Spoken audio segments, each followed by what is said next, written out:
The following is a conversation with Jim Keller, his second time on the podcast.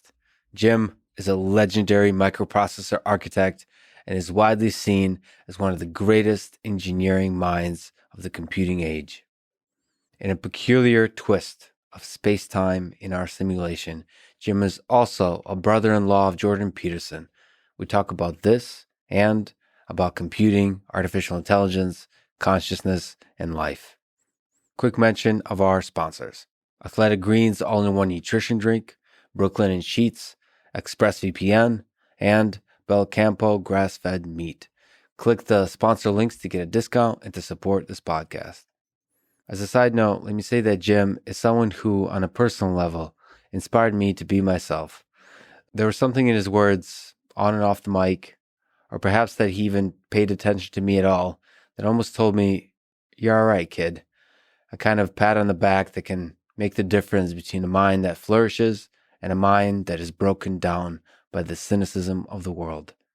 So I guess that's just my brief few words of thank you to Jim, and in general, gratitude for the people who have given me a chance on this podcast, in my work, and in life. If you enjoy this thing, subscribe on YouTube, review it on Apple Podcasts, follow on Spotify, support it on Patreon, or connect with me on Twitter at Lex Friedman. As usual, I'll do a few minutes of ads now and no ads in the middle. I try to make these interesting, but I give you timestamps, so if you skip, please still check out the sponsors by clicking the links in the description. It is the best way to support this podcast. This show is sponsored by Athletic Greens, the all-in-one daily drink to support better health and peak performance. It replaced the multivitamin for me and went far beyond that with 75 vitamins and minerals. I do intermittent fasting of 16 to 24 hours every day and always break my fast with Athletic Greens. I'm actually drinking it twice a day now, training for the Goggins Challenge. I can't say enough good things about these guys. It helps me not worry whether I'm getting all the nutrients I need, especially since they keep iterating on their formula, constantly improving it. The other thing I've taken for a long time outside of Athletic Greens is fish oil. So I'm especially excited now that they're selling fish oil and are offering listeners of this podcast free 1 month's supply of wild-caught omega-3 fish oil. Sounds good when it's wild-caught for some reason. When you go to athleticgreens.com/Lex to claim the special offer. That's athleticgreens.com/Lex for the drink and the fish oil. Trust me, it's worth it. This episode is sponsored by Brook Linen Sheets. Sleep has increasingly become a source of joy for me with an 8-sleep self-cooling bed and these incredible smooth, buttery smooth, as they call them, and cozy Brook Linen sheets. I've often slept on the carpet without anything but a jacket and jeans, so I'm not exactly the world's greatest expert in comfort, but these sheets have been an amazing upgrade over anything I've ever used, even the responsible adult sheets I've purchased in the past. There's a variety of colors, patterns, material, variants to choose from. They have over 50,000 5-star reviews. People love them. I think figuring out a sleep schedule that works for you is one of the essential challenges of a productive life. Don't let your choice of sheets get in the way of this optimization process. Go to brooklinen.com and use code LEX to get $25 off when you spend $100 or more. Plus, you get free shipping. That's brooklinen.com and enter promo code LEX. This show is sponsored by ExpressVPN, a company that adds a layer of protection between you and a small number of technology companies that control much of your online life. ExpressVPN is a powerful tool for fighting back in the space of privacy. As I mentioned in many places, I've been honestly troubled by Amazon's decision to remove Parler from AWS. To me, it was an overreach of power that threatens the American spirit of the entrepreneur. Anyway, ExpressVPN hides your IP address, something that can be used to personally identify you, so the VPN makes your activity harder to trace and sell to advertisers. And it does all of this without slowing your connection. I've used it for many years on Windows, Linux, and Android, actually on iPhone now, but it's available everywhere else too. I don't know where else it's available. Maybe Windows Phone? I don't know. For me, it's been fast and easy to use. One big power on button that's fun to press. probably my favorite intuitive design of an app that doesn't try to do more than it needs to. Go to expressvpn.com/LexPod to get an extra 3 months free on a 1-year package. That's expressvpn.com/LexPod. This show is also sponsored by Belcampo Farms, whose mission is to deliver meat you can feel good about. That's meat that is good for you, good for the animals, and good for the planet. Belcampo animals graze on open pastures and seasonal grasses, resulting in meat that is higher in nutrients and healthy fats. The farms are certified humane, which is the gold standard for the kind and responsible treatment of farm animals. As I've mentioned in the past, a clean diet of meat and veggies, for me, has been an important part of my productive life. It maximizes my mental and physical performance. Belcampo has been the best meat I've ever eaten at home, so I can't recommend it highly enough. Also, the CEO of the company, Anya, I forget her last name, starts with an F. I think it's Fernald. Follow her on Instagram or wherever else she's active, because she happens to be a brilliant chef and just has a scientific view of agriculture and food in general, which I find fascinating and inspiring. Anyway, you can order Belcampo's sustainably raised meats to be delivered straight to your door using code LEX at belcampo.com/LEX for 20% off the first time customers. That's code LEX at belcampo.com/LEX. Trust me, the extra bit of cost is worth it. And now, here's my conversation with Jim Keller.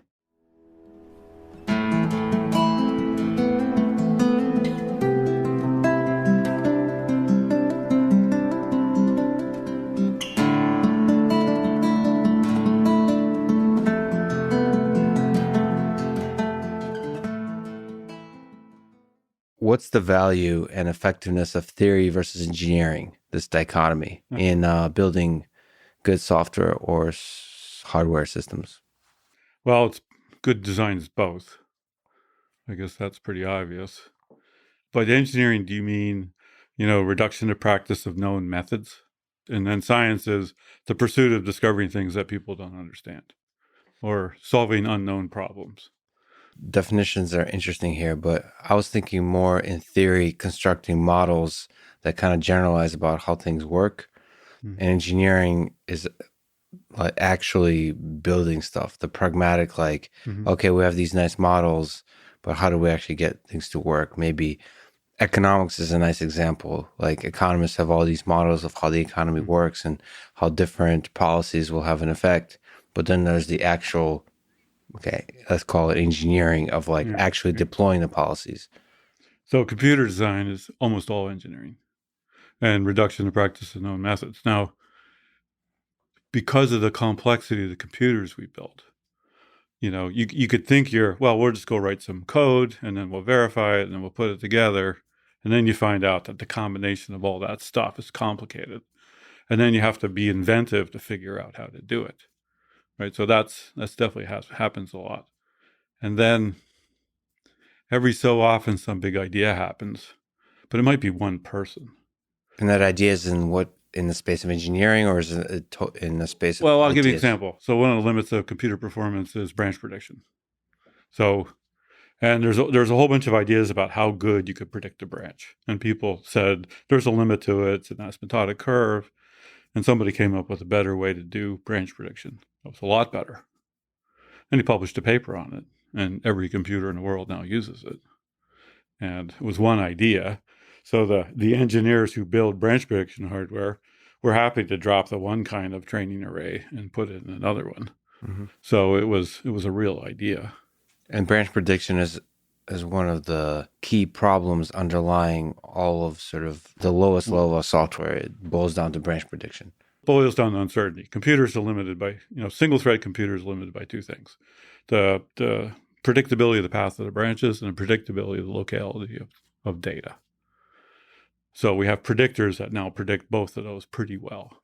Yeah. So memory is, a couple hundred cycles away. Local cache is a couple cycles away. When you're executing fast, virtually all the data has to be in the local cache. So a simple program says, add 1 to every element in an array. It's really easy to see what the stream of data will be, Mhm. But you might have a more complicated program that, says get an element of this array, look at something, make a decision, go get another element. It's kind of random. And you can think that's really unpredictable. And then you make this big predictor that looks at this kind of pattern, and you realize, well, if you get this data and this data, then you probably want that one. And if you get this one and this one and this one, you probably want that one. And is that theory or is that engineering? Like the paper that was written, was it Well, that was probably, asymptotic kind of discussion, or is it more like here's a hack that works well? it's a little bit of both. Like there's information theory in it, I think, somewhere. Okay, so it's actually trying to prove. Yeah, but once you know the method, implementing it is an engineering problem. Now, there's a flip side of this, which is in a big design team, what percentage of people think their plan or their life's work is engineering versus inventing things? So lots of companies will reward you for filing patents. Yes. Many big companies get stuck because to get promoted, you have to come up with something new. And then what happens is everybody's trying to do some random new thing, 99% of which doesn't matter. And the basics get neglected.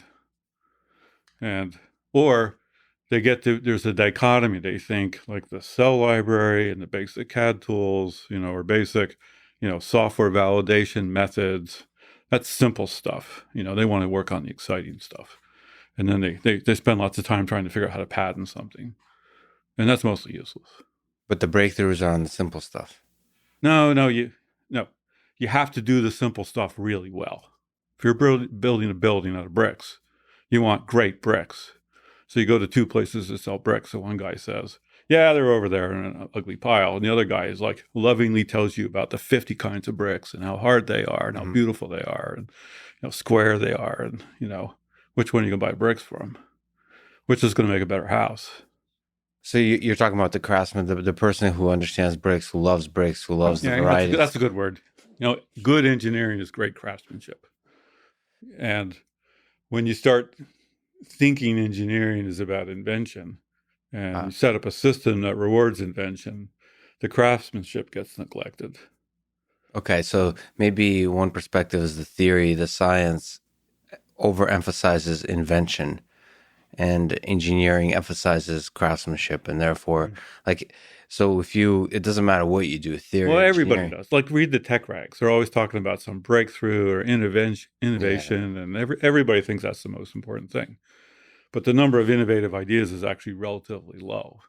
We need them, right? And innovation creates a whole new opportunity. Like when some guy invented the internet, right? Like that was a big thing. The million people that wrote software against that were mostly doing engineering software writing. So the elaboration of that idea was huge.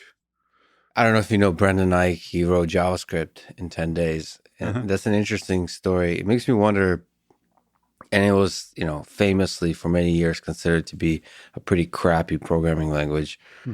Still is, perhaps. It's been improving sort of consistently. But the interesting thing about that guy is, he doesn't get any awards. You don't get a Nobel Prize or a Fields Medal or for inventing a crappy piece of that software code that is currently the number one programming language in the world and is increasingly running the back end of the internet. Well, does he know why everybody uses it? Like that would be an interesting thing. Was it the right thing at the right time? Because like when stuff like JavaScript came out, like there was a move from, writing C programs and C++ to what they call managed code frameworks, where you write simple code, it might be interpreted, it has lots of libraries, productivity is high, and you don't have to be an expert. So, Java was supposed to solve all the world's problems. It was complicated. JavaScript came out, after a bunch of other scripting languages. I'm not an expert on it, but was it the right thing at the right time? Or was there something clever, because he wasn't the only one. There's a few elements. And maybe if he figured out what it was, then he'd get a prize. Like that. Constructive theory. Yeah. Maybe his problem is he hasn't defined this, or he just needs a good promoter. Well, I think there was a bunch of blog posts written about it, which is like wrong is right, which is like doing the crappy thing fast just like hacking together the thing that answers some of the needs Mm-hmm. and then iterating over time, listening to developers, like listening to people who actually use the thing. Mm-hmm. This is something you can do more in software. Yep. But the right time, like you have to have a good instinct of when is the right time for the right tool and make it super simple and just get it out there. The problem is, this is true with hardware, this is less true with software, is there's backward compatibility that just drags behind you as you know, as you try to fix all the mistakes of the past. But the timing was good. There's something about that. And it wasn't accidental. You have to like give yourself over to you have to have this like broad sense of what's needed now, both scientifically and like the community, and just like this. It was obvious that there was the interesting thing about JavaScript is everything that ran in the browser at the time, like Java and I think other like other programming languages, they were all in a separate external container. Mm-hmm. And then JavaScript was literally just injected into the web page. It was the dumbest possible thing, running in the same thread as everything else. And like, it was inserted as a comment. So JavaScript code is inserted as a comment in the HTML code. And it was, I mean, it's either genius or super dumb, but it's like, right. So it had no apparatus for like a virtual machine and container. No. It just executed in the framework of the program that's already running. And it was, that's cool. And then because something about that accessibility, the ease of its use, resulted in then developers innovating of how to actually use it. I mean, I don't even know what to make of that, but it does seem to echo across different software, like stories of different software. PHP has the same story, really crappy language that just took over the world. Well, we just have a joke that the random length instruction set, variable length instruction set's always won, even though they're obviously worse. Like nobody knows why. x86 is arguably the worst architecture, on the planet. It's one of the most popular ones. Well, I mean, isn't that also the story of RISC versus CISC? I mean, is that simplicity? There's something about simplicity that us in this evolutionary process is valued. If it's simple, it spreads faster, it seems like. Yeah. Or is that not always true? That's not always true. Yeah, it could be simple is good, but too simple is bad. So why did RISC win, you think, so far? Did RISC win?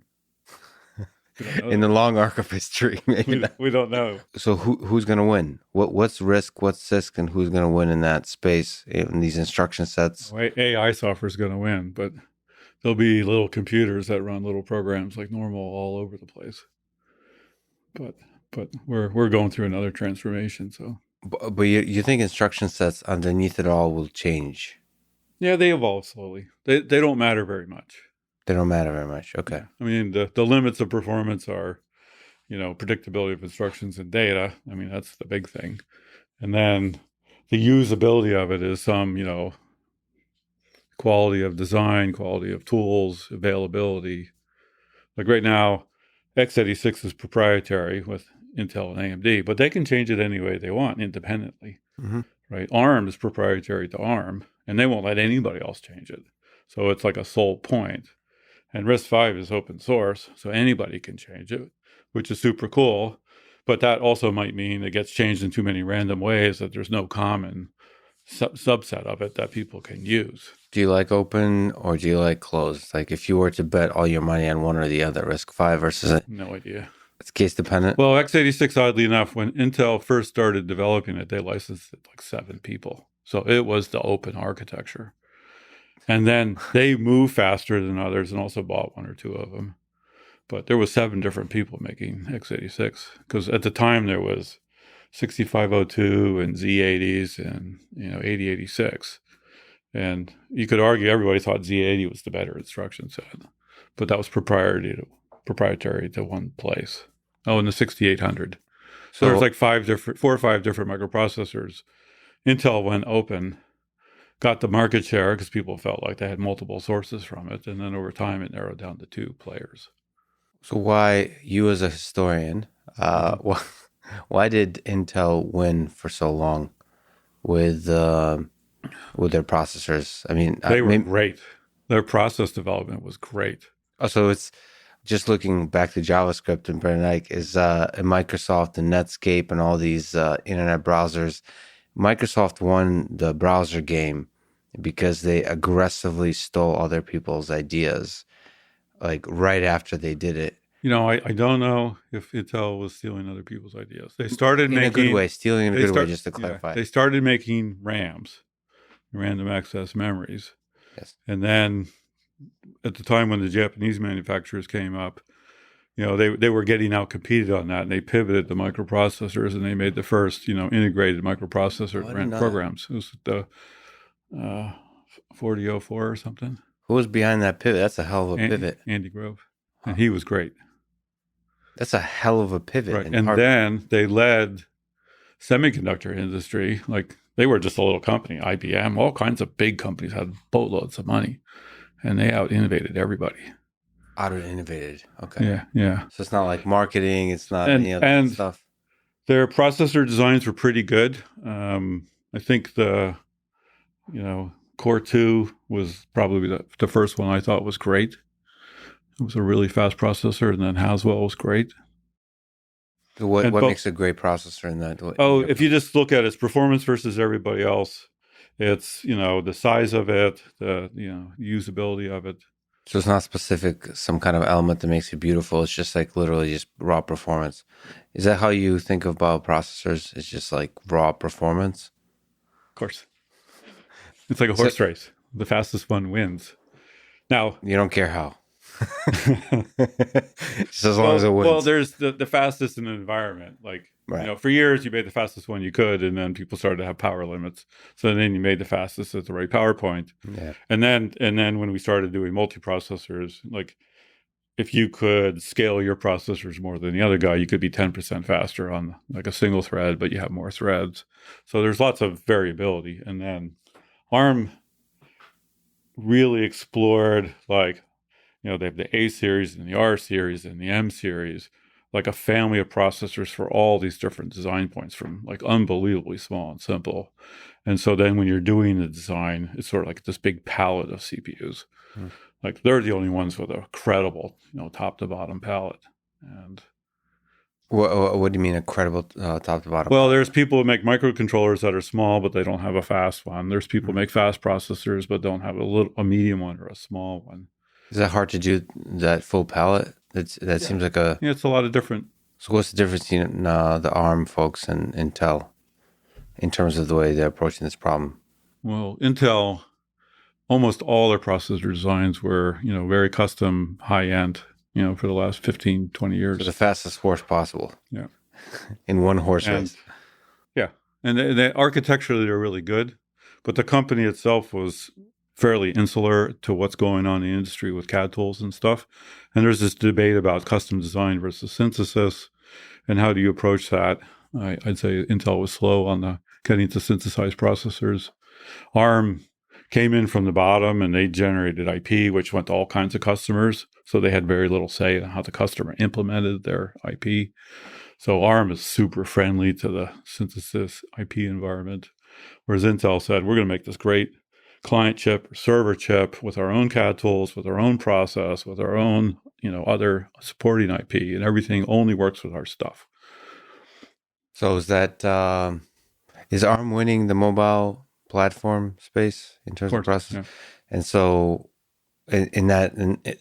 what you're describing is why they're winning. Well, they had lots of people doing lots of different experiments. So they controlled the processor architecture and IP, but they let people put in lots of different chips, and there was a lot of variability in what happened there. Whereas Intel, when they made their foray into mobile, they had one team doing one part, right? So it wasn't 10 experiments. And then their mindset was PC mindset, Microsoft software mindset.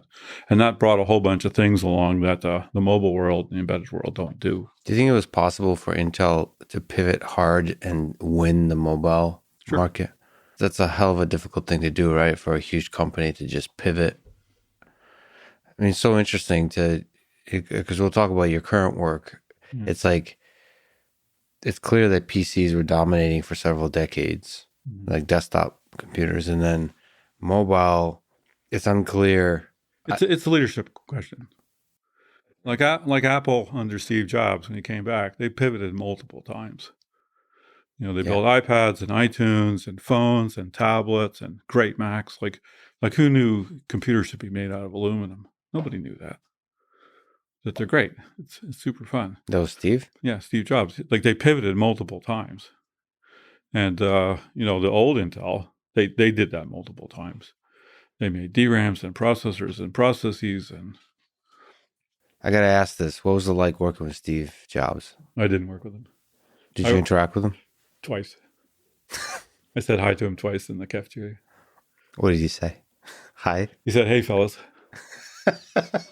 He was friendly. He was wandering around and with somebody. He couldn't find a table because the cafeteria was packed, and I gave him my table. But I worked for Mike Colbert, who talked to, like, Mike was the unofficial CTO of Apple and a brilliant guy. And he worked for Steve for 25 years, maybe more. And he talked to Steve multiple times a day. And he was one of the people who could put up with Steve's, let's say, brilliance and intensity. And Steve really liked him. And Steve trusted Mike to translate the shit he thought up into engineering products at work. And then Mike ran a group called Platform Architecture, and I was in that group. So many times I'd be sitting with Mike and the phone would ring. It'd be Steve, and Mike would hold the phone like this because Steve would be yelling about something or other. Yeah. And then he would translate. And he'd translate, and then he would say, "Steve wants us to do this." So. Was Steve a good engineer or no? I don't know. He was a great idea guy. Idea person. And he's a really good selector for talent. Yeah. So that seems to be one of the key elements of leadership, right? And then he was a really good first principles guy. Like somebody say something couldn't be done, and he would just think, that's obviously wrong. Right? But, maybe it's hard to do. Maybe it's expensive to do. Maybe we need different people. There's like a whole bunch of, if you want to do something hard, maybe it takes time. Maybe you have to iterate. There's a whole bunch of things you could think about. But saying it can't be done is stupid. How would you compare? So it seems like Elon Musk is more engineering centric, but is also, I think he considers himself a designer too. He has a design mind. Steve Jobs feels like he's much more idea space, design space versus engineering. Yeah. Just make it happen. Like the world should be this way. Just figure it out. But he used computers. He had computer people talk to him all the time. Like Mike was a really good computer guy. He knew what computers could do. Computer meaning computer hardware, like low-level hardware, stuff? software, all the pieces. The whole thing. And then he would, have an idea about what could we do with this next. That was grounded in reality. It wasn't like he was, just finger painting on the wall and wishing somebody would interpret it. So he had this interesting connection because, he wasn't a computer architect or a designer, but he had an intuition from the computers we had to what could happen. And it's interesting you say intuition because it seems like he was pissing off a lot of engineers in his intuition about what can and can't be done. What is all these stories about like floppy disks and all that kind of stuff like that. So in Steve, the first round, like he'd go into a lab and look at what's going on and hate it and fire people or ask somebody in the elevator what they're doing for Apple and, not be happy. When he came back, my impression is he surrounded himself with a relatively small group of people. Yes. And didn't really interact outside of that as much. And then the joke was you'd see like somebody moving a prototype through the quad with a black blanket over it. And that was because it was secret, partly from Steve because they didn't want Steve to see it until it was ready. Yeah, the dynamic with Johnny Ive and Steve is interesting. It's like you don't want to... He ruins as many ideas as he generates. Yeah. It's a dangerous kind of line to walk. But if you have a lot of ideas, like Gordon Bell was famous for ideas, right? And it wasn't that the percentage of good ideas was way higher than anybody else. It was, he had so many ideas and he was also good at talking to people about it and getting the filters right and, seeing through stuff. Whereas Elon was like, hey, I want to build rockets. So Steve would hire a bunch of rocket guys and Elon would go read rocket manuals.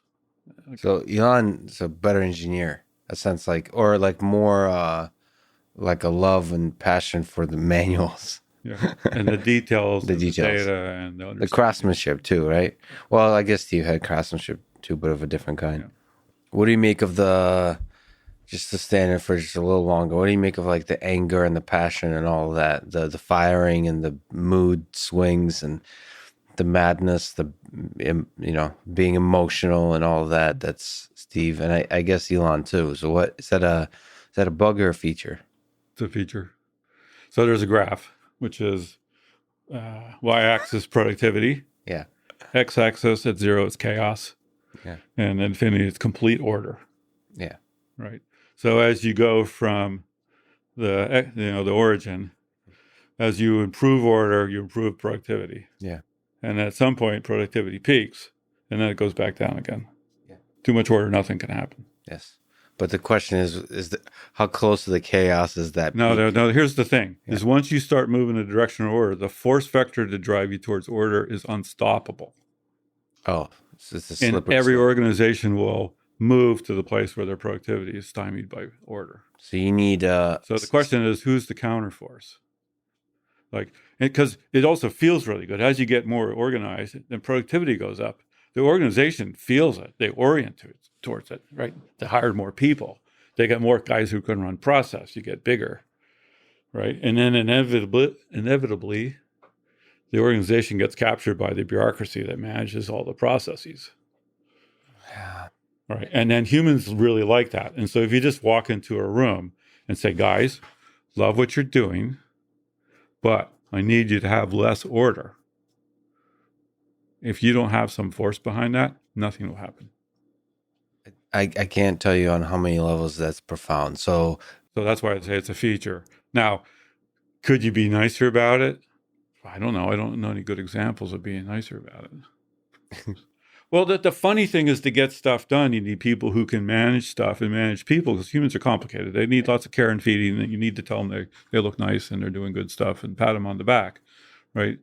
I don't know. You tell me. Is that needed? Oh, yeah. Humans need that? I had a friend, he started to manage a group, and he said, I figured it out. You have to praise them before they do anything. I was waiting until they were done, and they were always mad at me. Now I tell them what a great job they're doing while they're doing it. But then you get stuck in that trap, because then when they're not doing something, how do you confront these people? I think a lot of people that have had trauma in their childhood would disagree with you. Successful people, that you need to first do the rough stuff and then be nice later. I don't know. Okay, but nice, engineering companies are full of adults who had all kinds of range of childhoods. Most people had okay childhoods. Well, I don't know if and lots of people only work for praise, which is weird. You mean like everybody? I'm not that interested in it, but well, you're probably looking for somebody's approval. Even still, yeah, maybe I should think about that.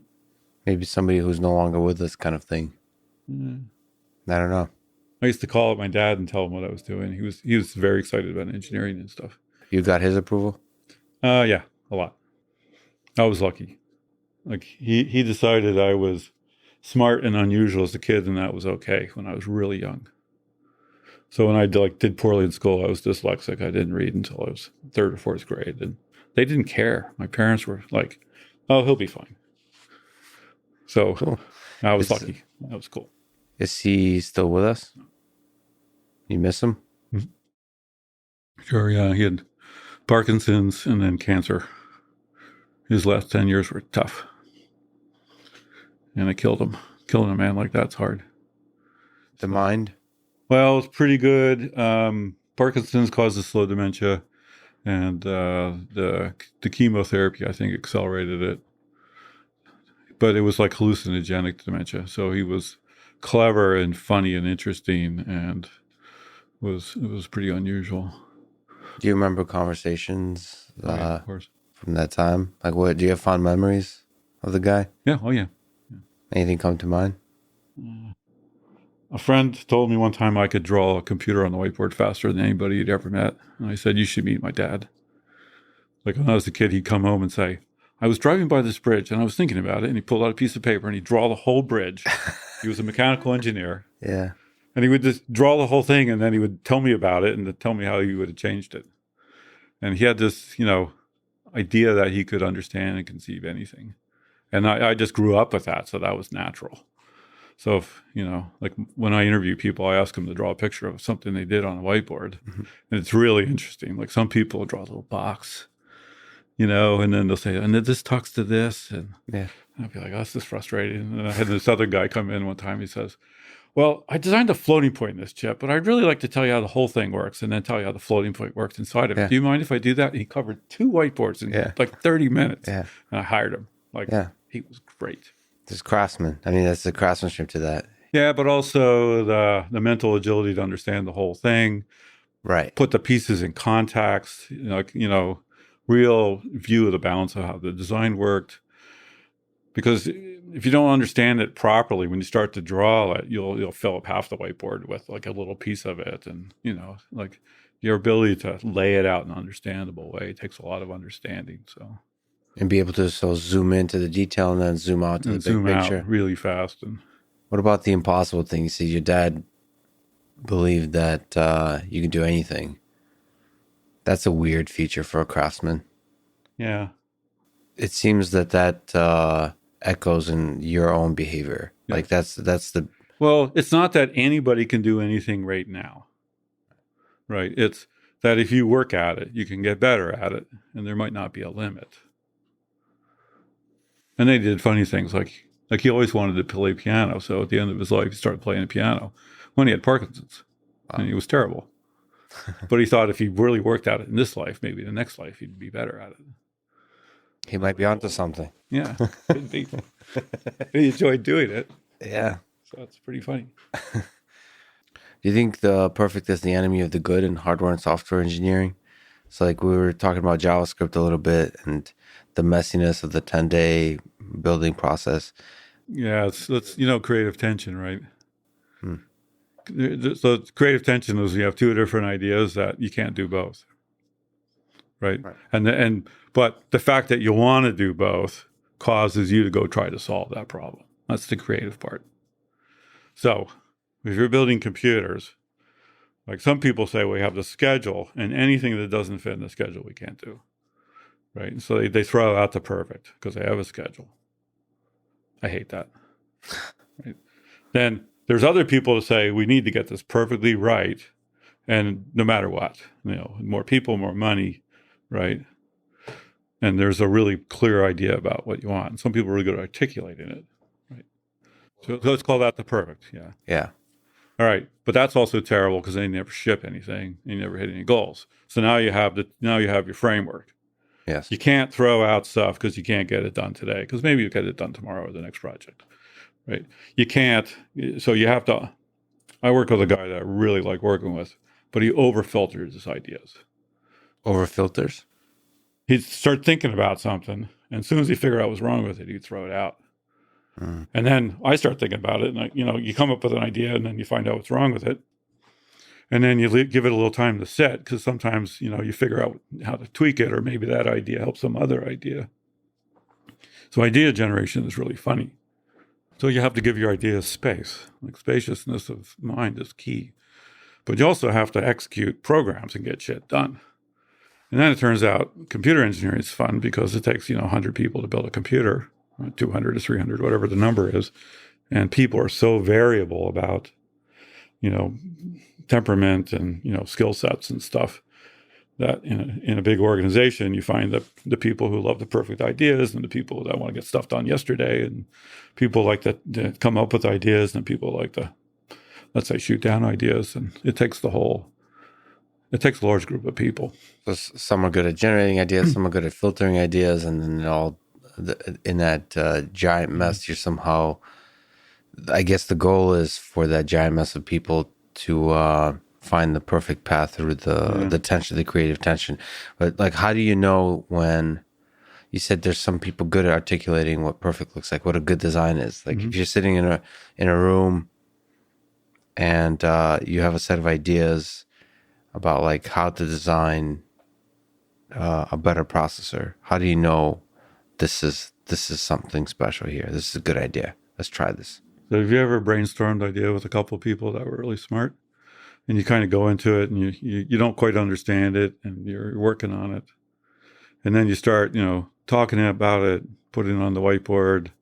Maybe it takes days or weeks, and then your brains start to kind of synchronize. It's really weird. Yeah. And like you start to see what each other is thinking. And it starts to work. Like you can see it work. Like my talent in computer design is I can see how computers work in my head, like really well. And I know other people can do that too. And when you're working with people that can do that, like it is kind of an amazing experience. And every once in a while you get to that place and then you find the flaw, and it was just kind of funny because you can fool yourself. But the two of you kind of drifted along into a direction that was useless. Yeah, that happens too. Like you have to, because the nice thing about computer design is always reduction in practice. Like you come up with your good ideas, and I know some architects who really love ideas, and then they work on them and they put it on the shelf. And they go work on the next idea and put it on the shelf. They never reduce it to practice, so they find out what's good and bad. Because almost every time I've done something really new, by the time it's done, like the good parts are good, but I know all the flaws. Like, yeah, would you say your career, just your own experience, is your career defined mostly by flaws or by successes? Like, again, there's great tension between those. If you haven't tried hard, right, and done something new, right, then you're not going to be facing the challenges when you build it. Then you find out all the problems with it. But when you look back, do you see problems? Or okay. Oh, when I look back, what do you remember? I think earlier in my career, yeah, like EV5 was the second alpha chip. Mm-hmm. I was so embarrassed about the mistakes I could barely talk about it. And it was in the Guinness Book of World Records, and it was the fastest processor on the planet. Yeah. So it was, and at some point I realized that was really a bad mental framework to deal with, like doing something new. We did a bunch of new things, and some worked out great and some were bad, and we learned a lot from it. And then the next one we learned a lot. That also, EV6 also had some really cool things in it. I think the proportion of good stuff went up, but it had a couple of fatal flaws in it that were painful. And then you learned to channel the pain into like pride. Not pride, really. Just realization about how the world works, or how that kind of idea set works. Life is suffering. That's the reality. What? No, it's not.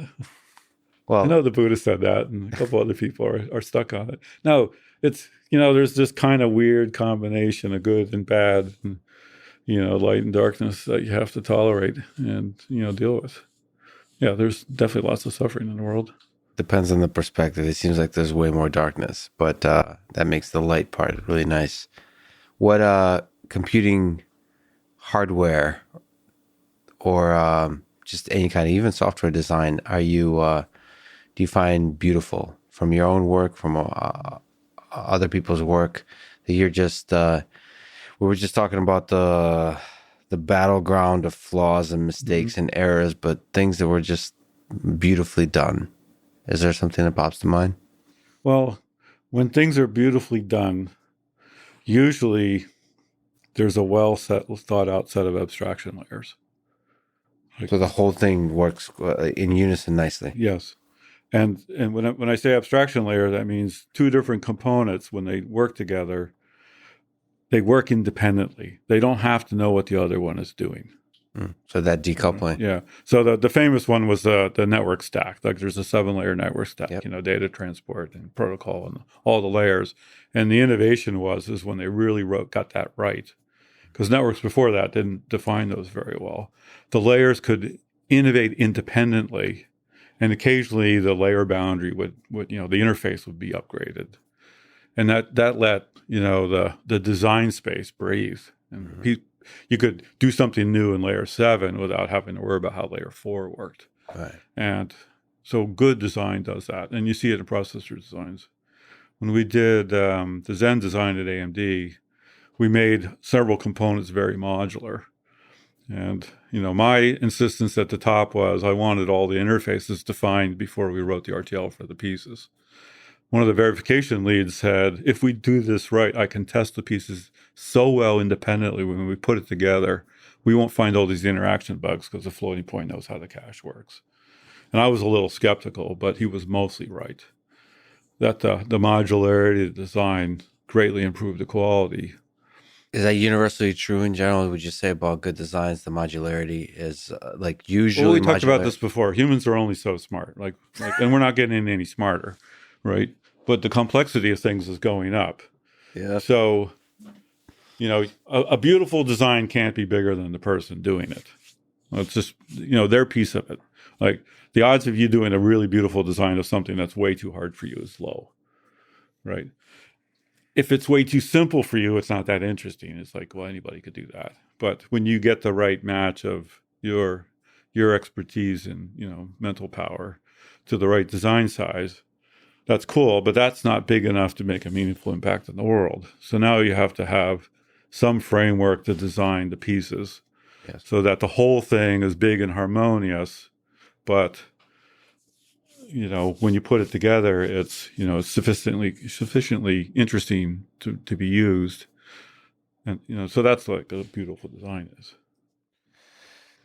Matching the limits of that human cognitive capacity to the module you can create, and creating a nice interface between those modules, and thereby, do you think there's a limit to the kind of beautiful complex systems we can build with this kind of modular design? It's like, if we build increasingly more complicated, you can think of like the internet. Okay, let's scale it down. Well, you can think of like social network, like Twitter, as one computing system, but those are little modules, right? But it's built on so many components nobody at Twitter even understands. Right. So if an alien showed up and looked at Twitter, he wouldn't just see Twitter as a beautiful, simple thing that everybody uses, which is really big. You would see the network it runs on, the fiber optics, the data's transported, the computers. The whole thing is so bloody complicated. Nobody at Twitter understands it. And so you think that's what the alien would see? So yeah, if an alien showed up and looked at Twitter, or looked at the various different networked systems that you can see on Earth. So imagine they were really smart and they could comprehend the whole thing. And then they sort of, evaluated a human and thought, this is really interesting. No human on this planet comprehends the system they built. No individual, well, would they even see individual humans? That's like we humans are very human-centric, entity-centric. And so we think of us as the central organism, and the networks as just a connection of organisms. But from a perspective of an alien, from an outside perspective, it seems like I get it. We're the ants, and they'd see the ant colony. The ant colony, yeah. Or the result, the production of the ant colony, which is like cities, and it's in that sense, humans are pretty impressive. The modularity that we're able to. And how robust we are to noise and mutation, all that kind of stuff. Well, that's because it's stress tested all the time. Yeah. You build all these cities with buildings, and you get earthquakes occasionally, and wars. Wars, earthquakes, viruses every once in a while. Changes in business plans for like shipping or something. Like as long as it's all stress tested, then it keeps adapting to the situation. So it's a curious phenomenon. Well, let's talk about Moore's Law a little bit. It's at the broad view of Moore's Law, where it's just exponential improvement of computing capability.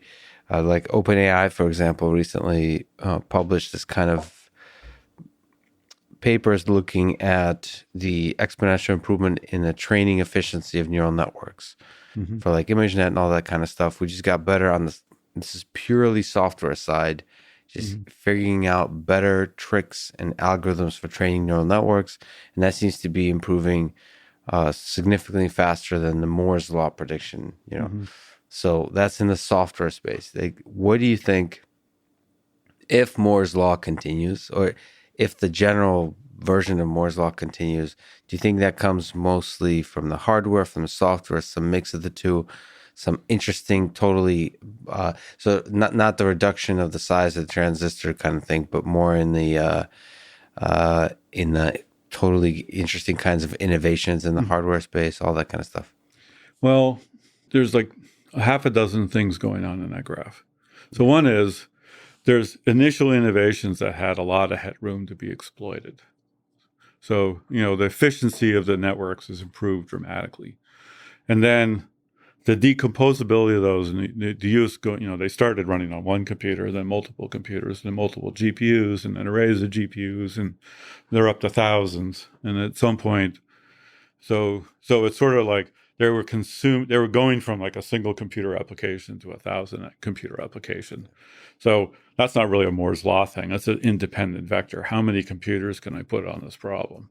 Because the computers themselves are getting better on like a Moore's law rate, but their ability to go from 1 to 10 to 100 to 1,000, was something. And then multiplied by, the amount of computes it took to resolve like AlexNet to ResNet to transformers. It's been quite, steady improvements. But those are like S curves, aren't they? Yeah. That's exactly kind of S curves that are underlying Moore's law from the very beginning. Yeah. So what's the most productive, rich source of S curves in the future, do you think? Is it hardware, is it software, or is it... So hardware is going to move along relatively slowly, like, double performance every 2 years. There's still... I like how you call that slow. Yeah, that's the slow version. The snail's pace of Moore's law. Maybe we should trademark that one. That's whereas the scaling by number of computers, can go much faster.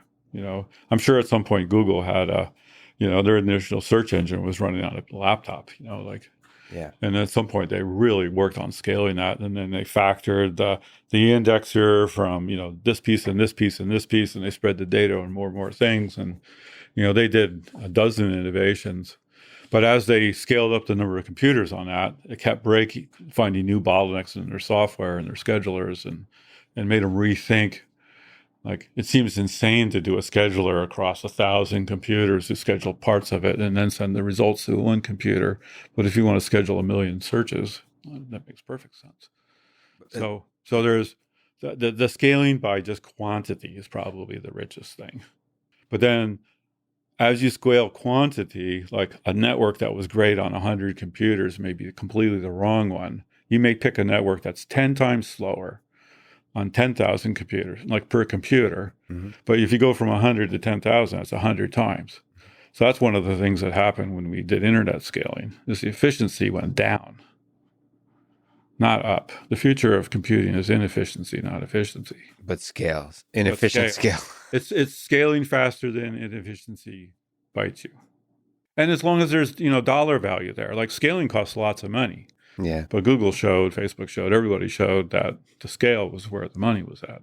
It was worth it financially. Do you think, is it possible that like basically the entirety of Earth will be like a computing surface?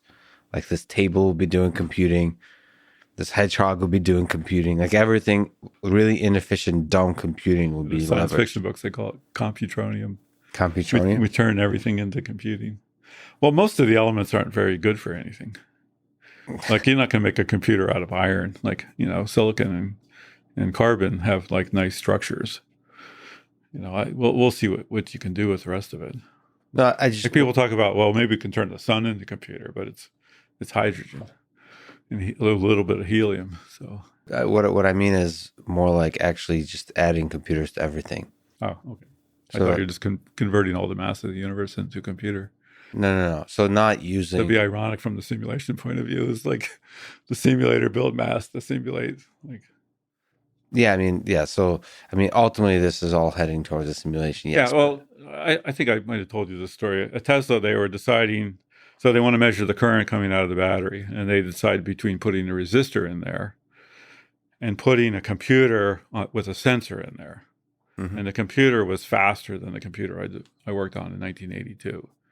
And we chose the computer because it was cheaper than the resistor. So sure, this hedgehog, it costs $13, and we can put an AI that's as smart as you in there for $5. It'll have one.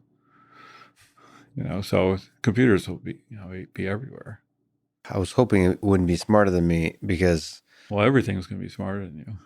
But you were saying it's inefficient. I thought it's better to have a lot of dumb things. Well, Moore's law will slowly compact that stuff. So even the dumb things will be smarter than us. The dumb things are going to be smart, or they're going to be smart enough to talk to something that's really smart. It's like, Well, just remember, like a big computer chip, Yeah. it's like an inch by an inch and, 40 microns thick. It doesn't take very many atoms to make a high power computer. Yeah. And 10,000 of them can fit in a shoebox. But, you have the cooling and power problems, but, people are working on that.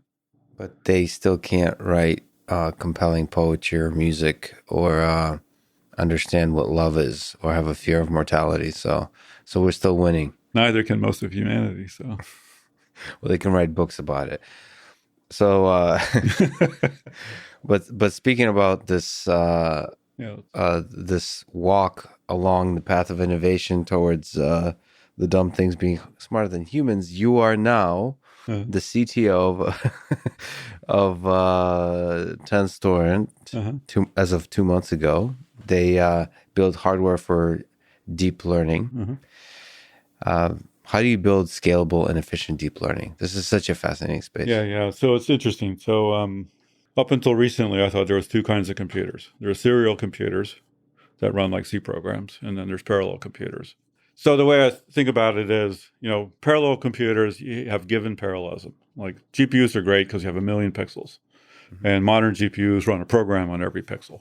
They call it a shader program, right? So, or like finite element analysis. You build something, you make this into little tiny chunks. You give each chunk to a computer. So you're given all these chunks, you have parallelism like that. But most C programs, you write this linear narrative and you have to make it go fast. To make it go fast, you predict all the branches, all the data fetches, and you run that more in parallel, but that's found parallelism. AI is, I'm still trying to decide how fundamental this is. It's a given parallelism problem, but the way people describe the neural networks and then how they write them in PyTorch, it makes graphs. Yeah. That might be fundamentally different than the GPU kind of parallelism. Yeah, it might be because when you run the GPU program on all the pixels, you're running, depends, this group of pixels, say it's background blue and it runs a really simple program. This pixel is, some patch of your face. So you have some really interesting shader program to give you the impression of translucency. But the pixels themselves don't talk to each other. There's no graph, right? So you do the image and then you do the next image and you do the next image and you run 8 million pixels, 8 million programs every time. And modern GPUs have like 6,000 thread engines in them. So, to get 8 million pixels, each one runs a program on, 10 or 20 pixels. And that's how they work, but there's no graph. But you think graph might be a totally new way to think about hardware? So Raja Kaduri and I have been having this good conversation about given versus found parallelism. And then the kind of walk, as we got more transistors, like, computers way back when did stuff on scalar data. Then we did it on vector data, famous vector machines. Now we're making computers that operate on matrices, right? And then the category we said that was next was spatial.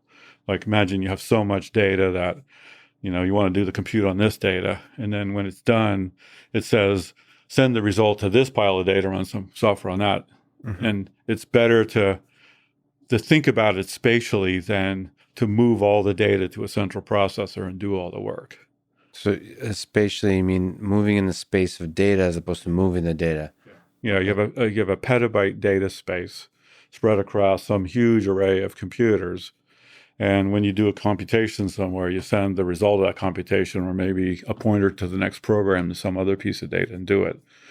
But I think that a better word might be graph. And all the AI neural networks are graphs. Do some computation, send the result here, do another computation, do a data transformation, do a merging, do a pooling, do another computation. Is it possible to compress and say how we make this thing efficient, this whole process efficient, this different? So first, the fundamental elements in the graphs are things like matrix multiplies, convolutions, data manipulations, and data movements. Yeah. So GPUs emulate those things with their little singles, basically running a single-threaded program. Yeah. And then there's NVIDIA calls it a warp, where they group a bunch of programs that are similar together. So for efficiency and instruction use. And then at a higher level, you take this graph and you say this part of the graph is a matrix multiplier, which runs on these 32 threads.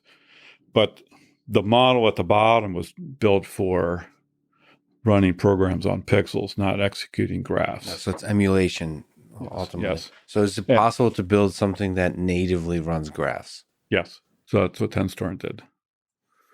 So where are we on that? How, like, in the history of that effort, are we in the early days? Yeah, I think so. TensorStorm started by a friend of mine, Labija Bajek, and I was his first investor. So I've been, kind of following him and talking to him about it for years. And in the fall, when I was considering things to do, I decided, we held a conference last year with a friend organized it, and we wanted to bring in thinkers, and two of the people were Andrej Karpathy and Chris Lattner. And Andrej gave this talk, it's on YouTube, called Software 2.0, which I think is great, which is we went from programmed computers where you write programs to data program computers.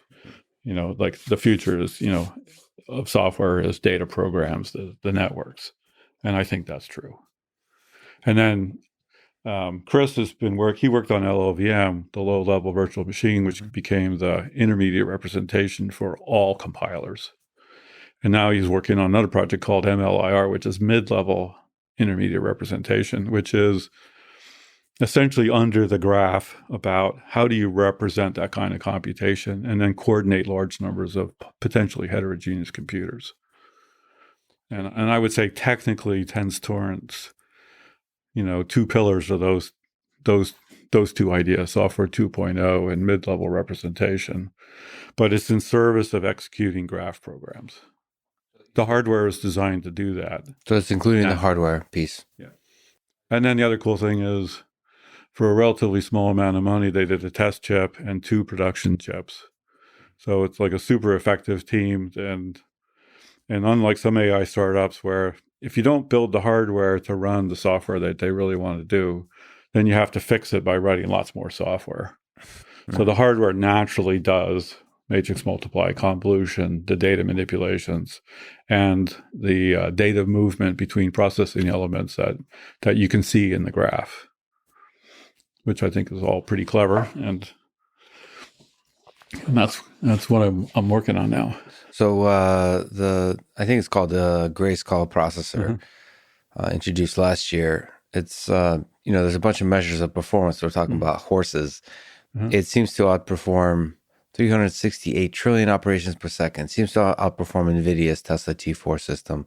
So these are just numbers. What do they actually mean in real world performance? Like, what are the metrics for you that you're chasing in your horse race? Like, what do you care about? Well, first, the native language of people who write AI network programs is PyTorch now. PyTorch, TensorFlow. There's a couple others. Do you think PyTorch has won over TensorFlow, or is it just I'm not an expert on that. Okay. I know many people who have switched from TensorFlow to PyTorch. Yeah. And there's technical reasons for it. And I use both. Both are still awesome. Both are still awesome. But the deepest love is for PyTorch currently. Yeah, there's more love for that. And that may change. So the first thing is, when they write their programs, can the hardware execute it pretty much as it was written? Right? So PyTorch turns into a graph. We have a graph compiler that makes that graph. Then it fractions the graph down. So if you have a big matrix multiply, we turn it into the right size chunks to run on the processing elements.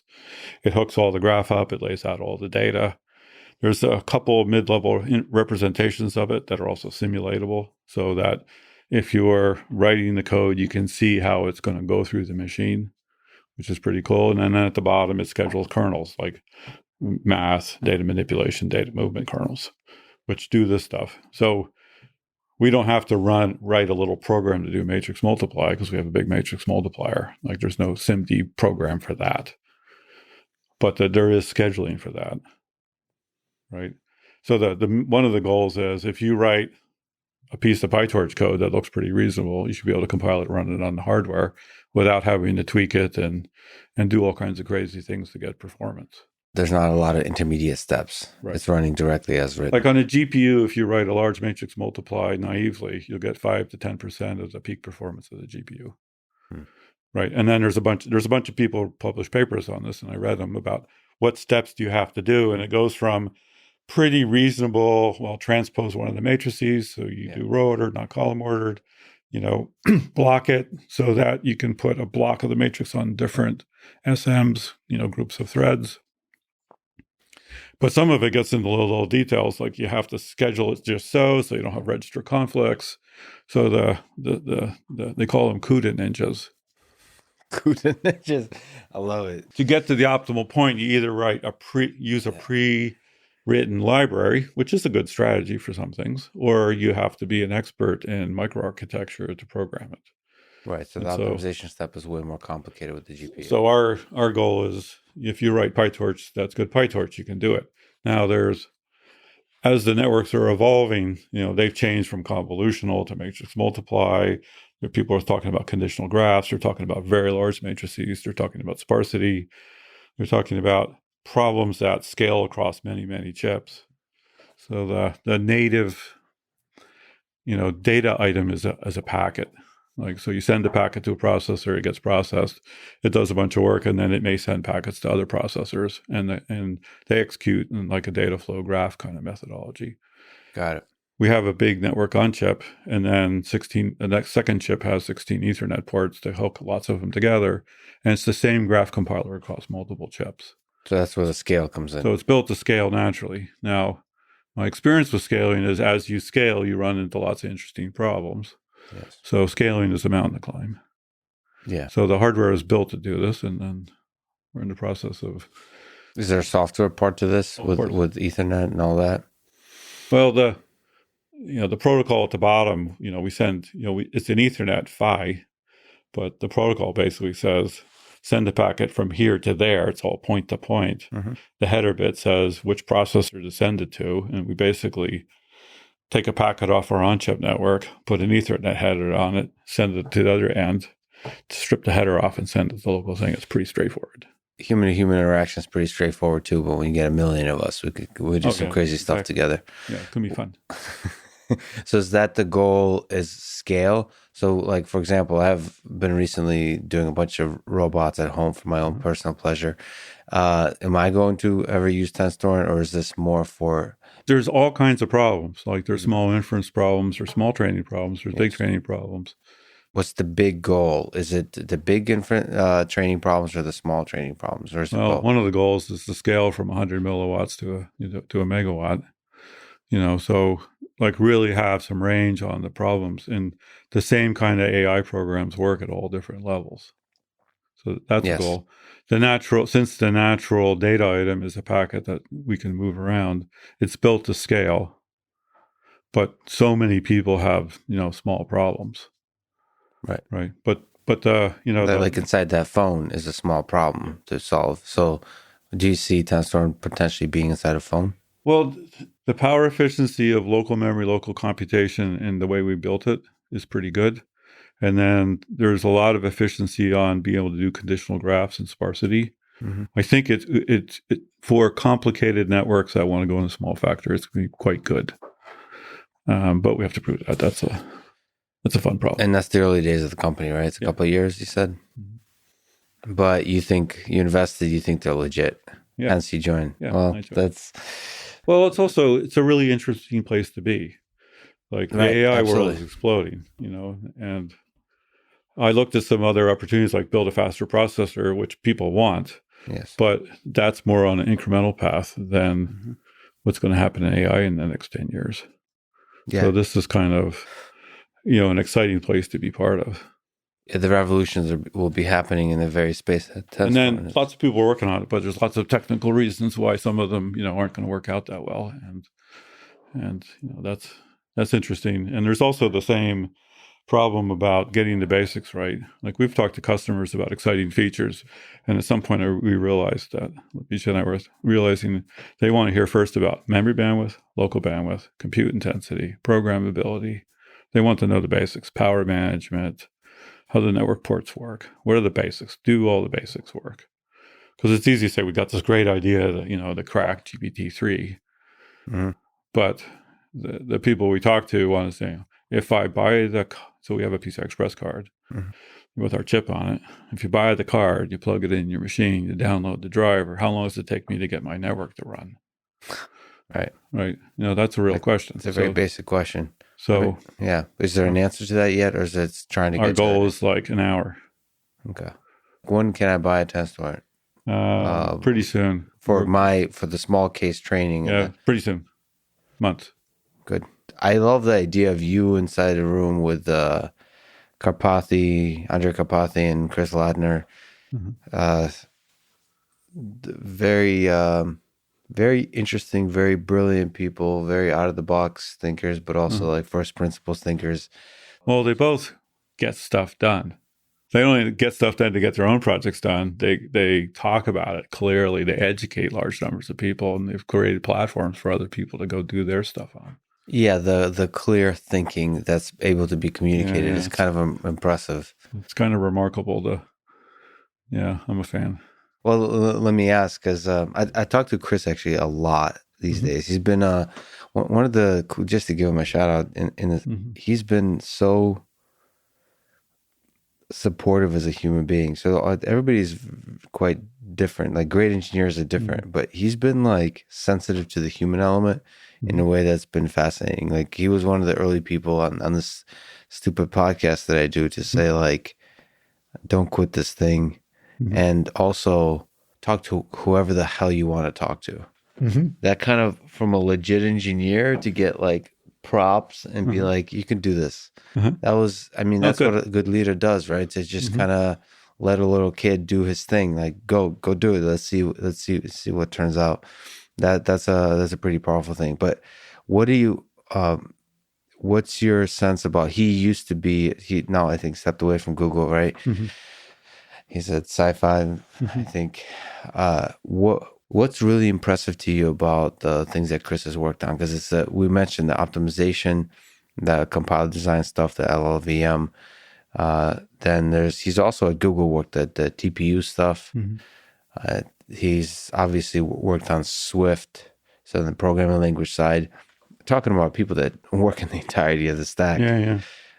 What from your time interacting with Chris and knowing the guy, what's really impressive to you that just inspires you? Well, like LLVM became, the de facto platform for compilers. Like it's amazing, and it was good code quality, good design choices. He hit the right level of abstraction.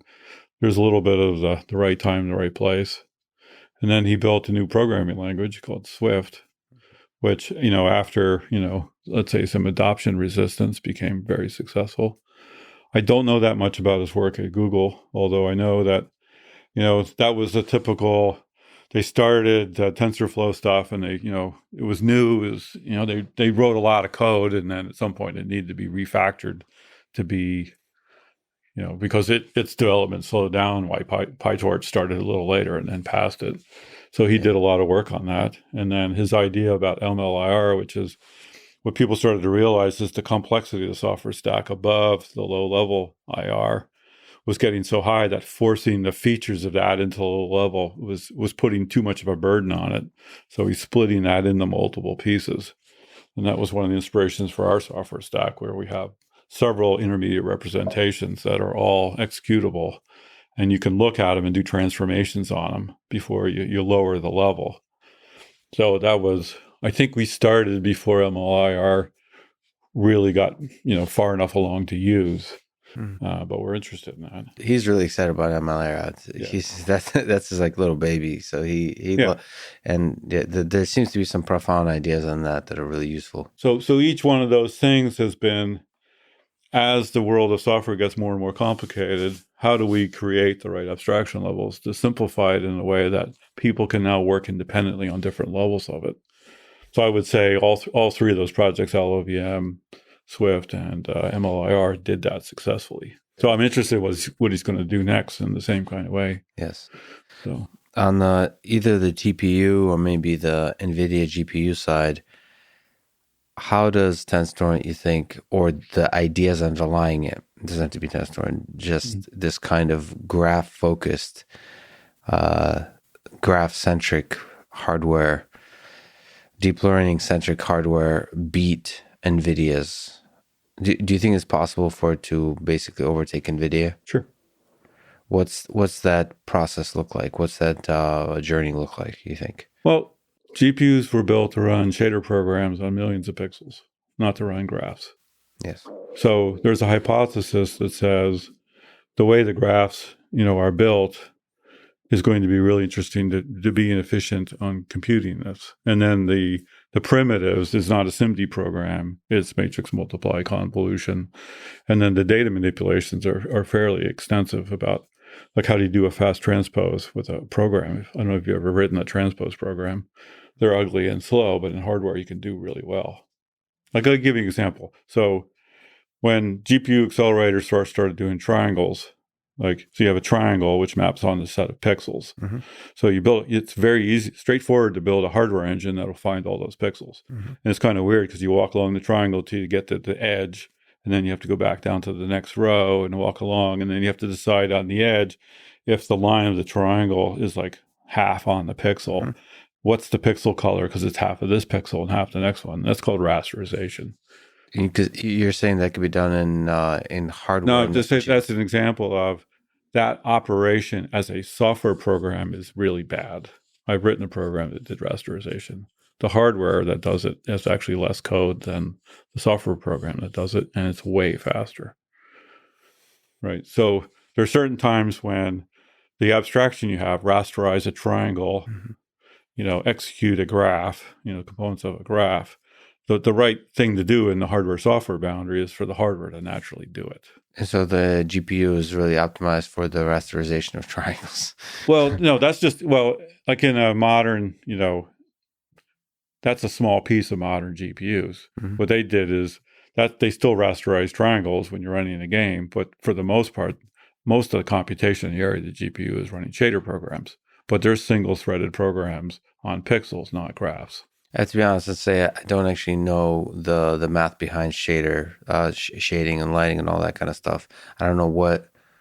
They look like little simple floating point programs or complicated ones. You can have 8,000 instructions in a shader program. But I don't have a good intuition why it could be parallelized so easily. No, it's because you have 8 million pixels in every single. So when you have a light, right? Yeah. That comes down, the angle, the amount of light. Like say this is a line of pixels across this table, right? The amount of light on each pixel is subtly different. And each pixel is responsible for figuring out what... Figuring it out. So that pixel says, I'm this pixel. I know the angle of the light. I know the occlusion. I know the color I am. Mm. Like every single pixel here is a different color. Every single pixel gets a different amount of light. Every single pixel has a subtly different translucency. So to make it look realistic, the solution was you run a separate program on every pixel. See, but I thought there's like reflection from all over the place. Is it every pixel? Yeah, but there is. So you build a reflection map, which also has some pixelated thing. Mm-hmm. And then when the pixel is looking at the reflection map, it has to calculate what the normal of the surface is. Mm-hmm. And it does it per pixel. By the way, there's boatloads of hacks on that. You may have a lower resolution light map, reflection map. There's all these, hacks they do. But at the end of the day, it's per pixel computation. And it so happened that you can map graph-like computation onto this pixel-centric computation. You could do floating point programs on convolutions and matrices. And NVIDIA invested for years in CUDA, first for HPC, and then they got lucky with the AI trend. But do you think they're going to essentially not be able to hardcore pivot out of their... We'll see. That's always interesting. How often do big companies hardcore pivot? Occasionally. How much do you know about NVIDIA, folks? Some. Yeah.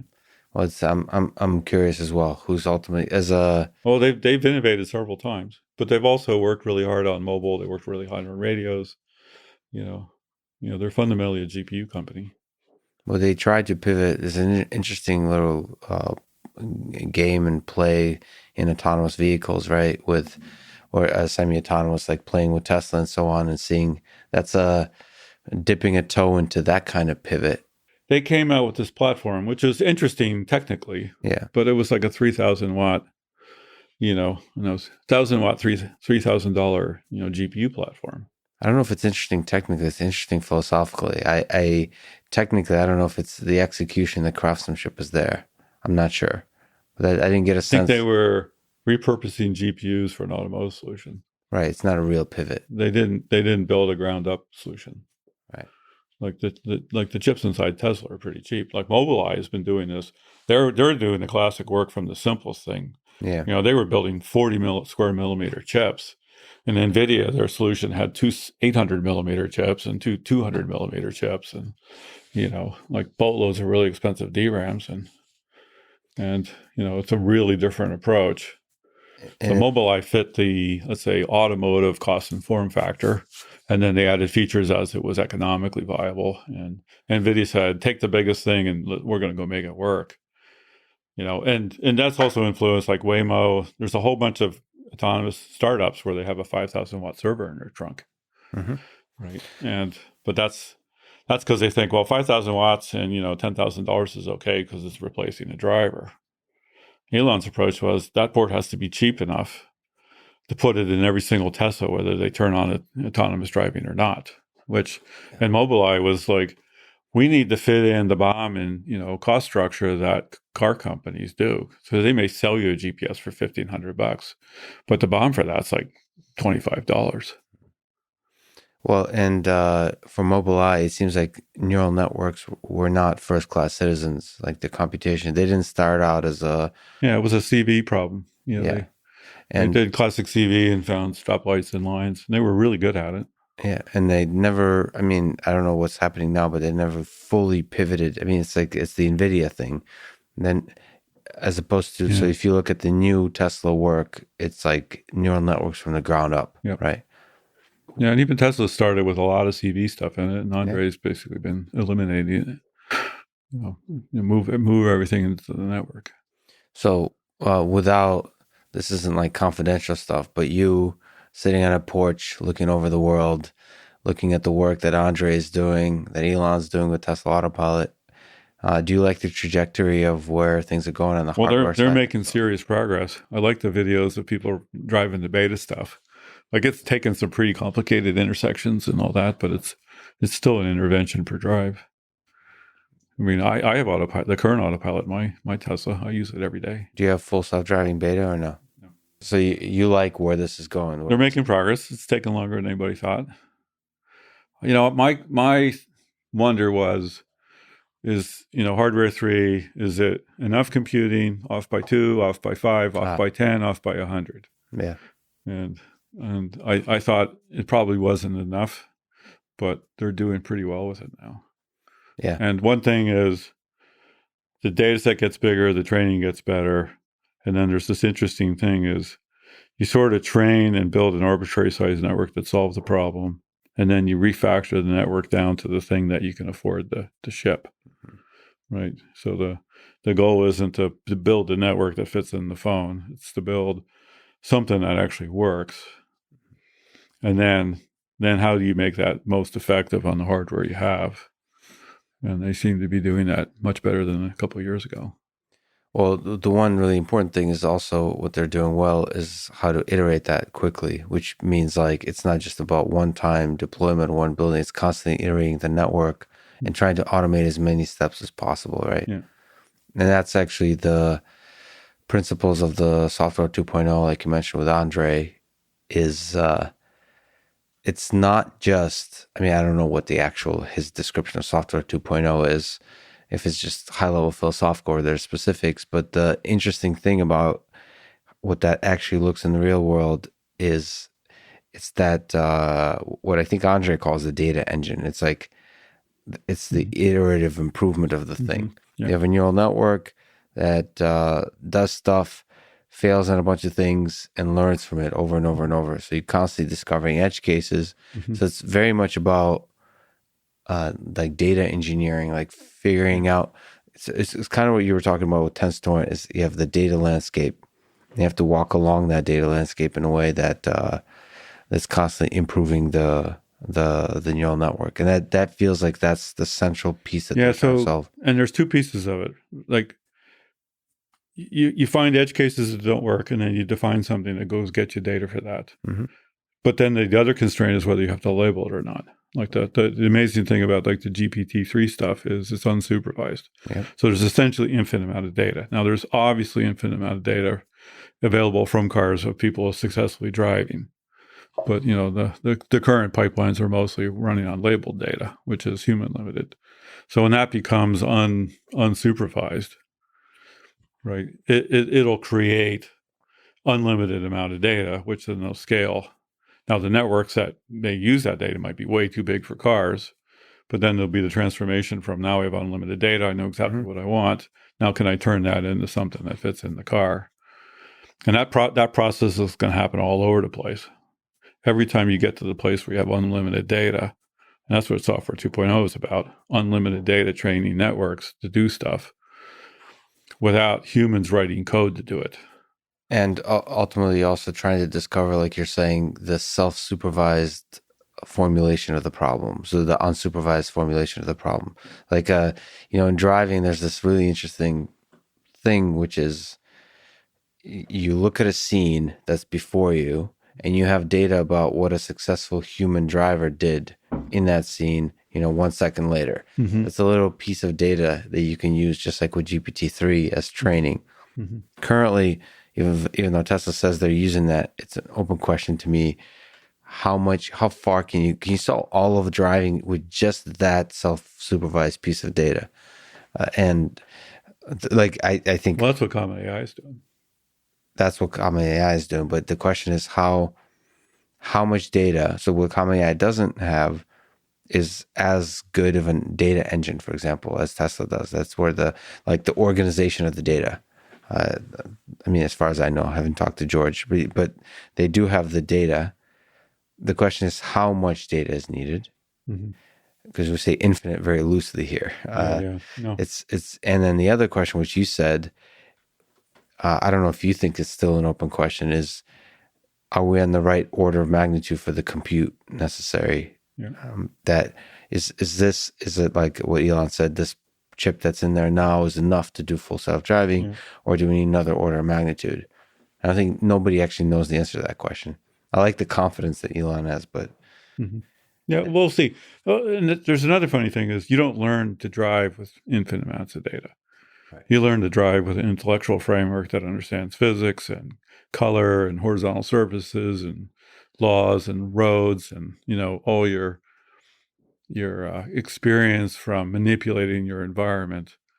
Like there's so many factors go into that. So then when you learn to drive, like driving is a subset of this conceptual framework that you have, right? And so with self-driving cars right now, we're teaching them to drive with driving data. Mm-hmm. Like you never teach a human to do that.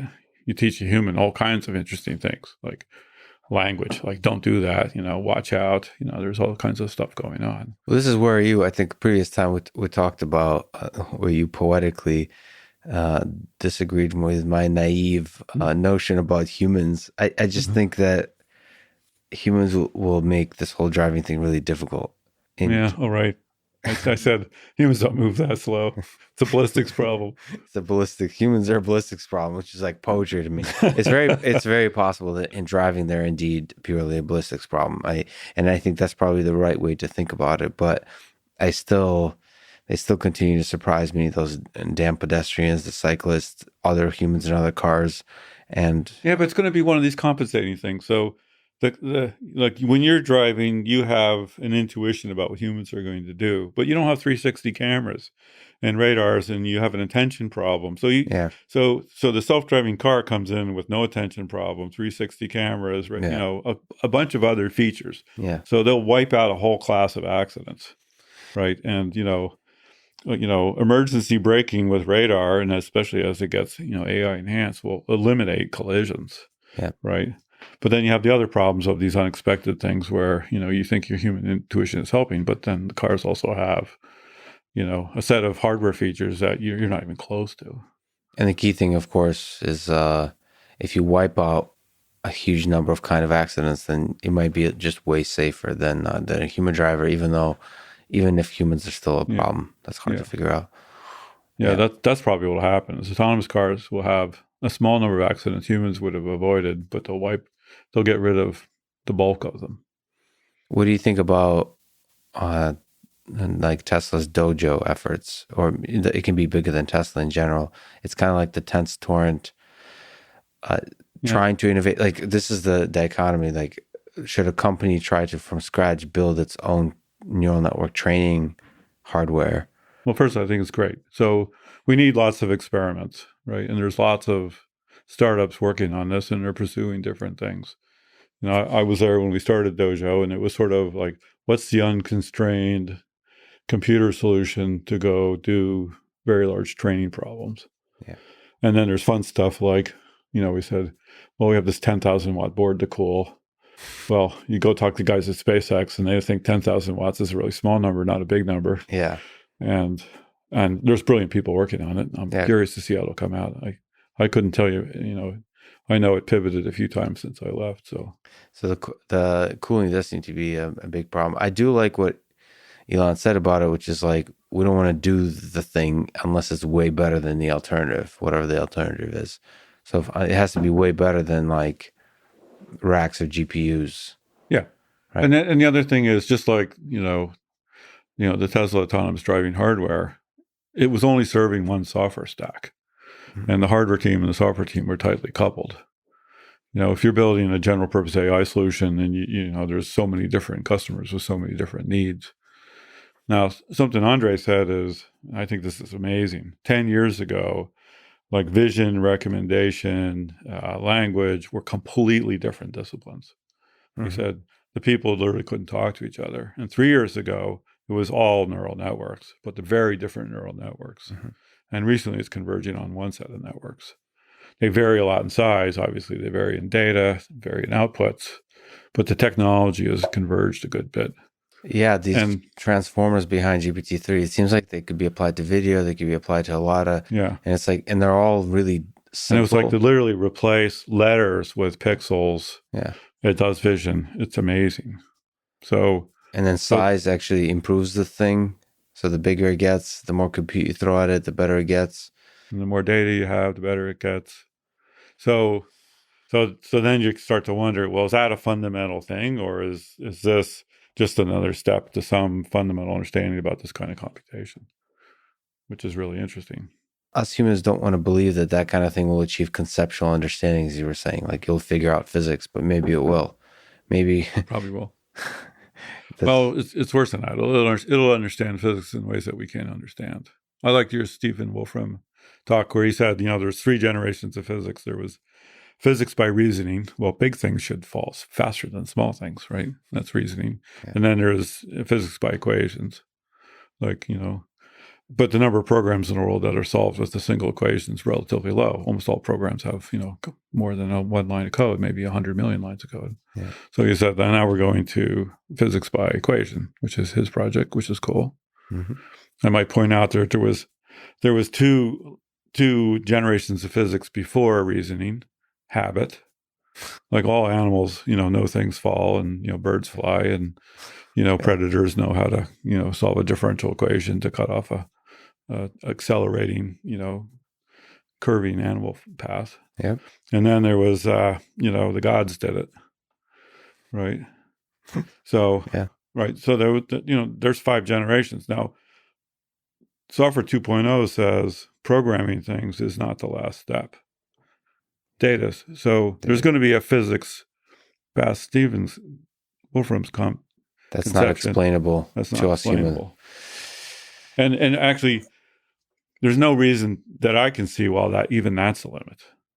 Like, there's something beyond that. I mean, they're usually when you have this hierarchy, it's not like, well, if you have this step and this step and this step, and they're all qualitatively different and conceptually different, it's not obvious why 6 is the right number of hierarchy steps and not 7 or 8 or. Well, then it's probably impossible for us to comprehend something that's beyond the thing that's not explainable. Yeah, but the thing that understands the thing that's not explainable to us will conceive the next one, and I'm not sure why there's a limit to it. Looks like your brain hurts. It's a sad story. If we look at our own brain, which is an interesting illustrative example, in your work with TensorFlow and trying to design deep learning architectures, do you think about the brain at all? Maybe from a hardware designer perspective, if you could change something about the brain, what would you change or do? Funny question. Like, how would you do so a your better brain is job? really weird. Like, Yeah. your cerebral cortex, where we think we do most of our thinking, is what, like 6 or 7 neurons thick? Yeah. Like, that's weird. Like, all the big networks are way bigger than that, Mm-hmm. like way deeper. So that seems odd. And then, when you're thinking, if the input generates a result you can lose, it goes really fast. But if it can't, that generates an output that's interesting, which turns into an input, and then your brain, to the point where you mull things over for days. And how many trips through your brain is that, right? Mm-hmm. Like it's 300 milliseconds or something to get through 7 levels of neurons. I forget the number exactly, but then it does it over and over and over as it searches. Mm-hmm. And the brain clearly looks like some kind of graph, because you have a neuron with connections, and it talks to other ones, and it's locally very computationally intense, but it's also does sparse computations across a pretty big area. There's a lot of messy biological type of things, and it's meaning, like, first of all, there's mechanical, chemical, and electrical signals. That's all that's going on. Yeah. Then there's the asynchronicity of signals, and there's just a lot of variability that seems continuous and messy, and just a mess of biology, and it's unclear whether that's a good thing or it's a bad thing, because if it's a good thing, then we need to run the entirety of the evolution. Well, we're gonna have to start with basic bacteria to create something. But imagine we could control. You could build a brain with 10 layers. Would that be better or worse, or more connections or less connections, or we don't know to what level our brains are optimized. But if I was changing things, like you can only hold like 7 numbers in your head. Yeah. Like, why not 100 or 1,000,000? Never thought of that. And why can't we have like a floating point processor that can compute anything we want, and see it all properly? Like, that would be kind of fun. And why can't we see in 4 or 8 dimensions? Like it's 3D is kind of a drag. Like, all the hard mass transforms are up in multiple dimensions.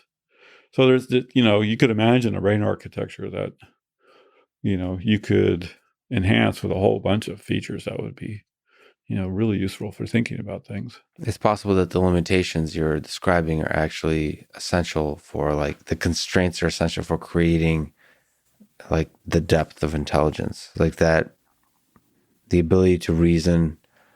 Yeah, it's hard to say, because like your brain is clearly a parallel processor. 10 billion neurons talking to each other at a relatively low clock rate, but it produces something that looks like a serial thought process. It's a serial narrative in your head. That's true. Right? But then there are people famously who are visual thinkers. Like, I think I'm a relatively visual thinker. I can imagine any object and rotate it in my head and look at it. And there are people who say they don't think that way at all. And recently I read an article about people who say they don't have a voice in their head. They can talk, but when they, it's like, well, what are you thinking? They'll describe something that's visual. So that's curious. Now, if you're saying, if we dedicated more hardware to holding information, like 10 numbers or 1,000,000 numbers, like, would that just distract us from our ability to form this kind of singular identity? Like, it dissipates somehow, right? But maybe future humans will have many identities that have some higher level organization, but can actually do lots more things in parallel. Yeah, there's no reason, if we're thinking modularly, there's no reason we can't have multiple consciousnesses in one brain. Yeah, and maybe there's some way to make it faster, so that the area of the computation could still have a unified feel to it, while still having way more ability to do parallel stuff at the same time. Could definitely be improved. Could be improved. Yeah. Okay. Well, it's pretty good right now. Actually, people don't give it enough credit. The thing is pretty nice. The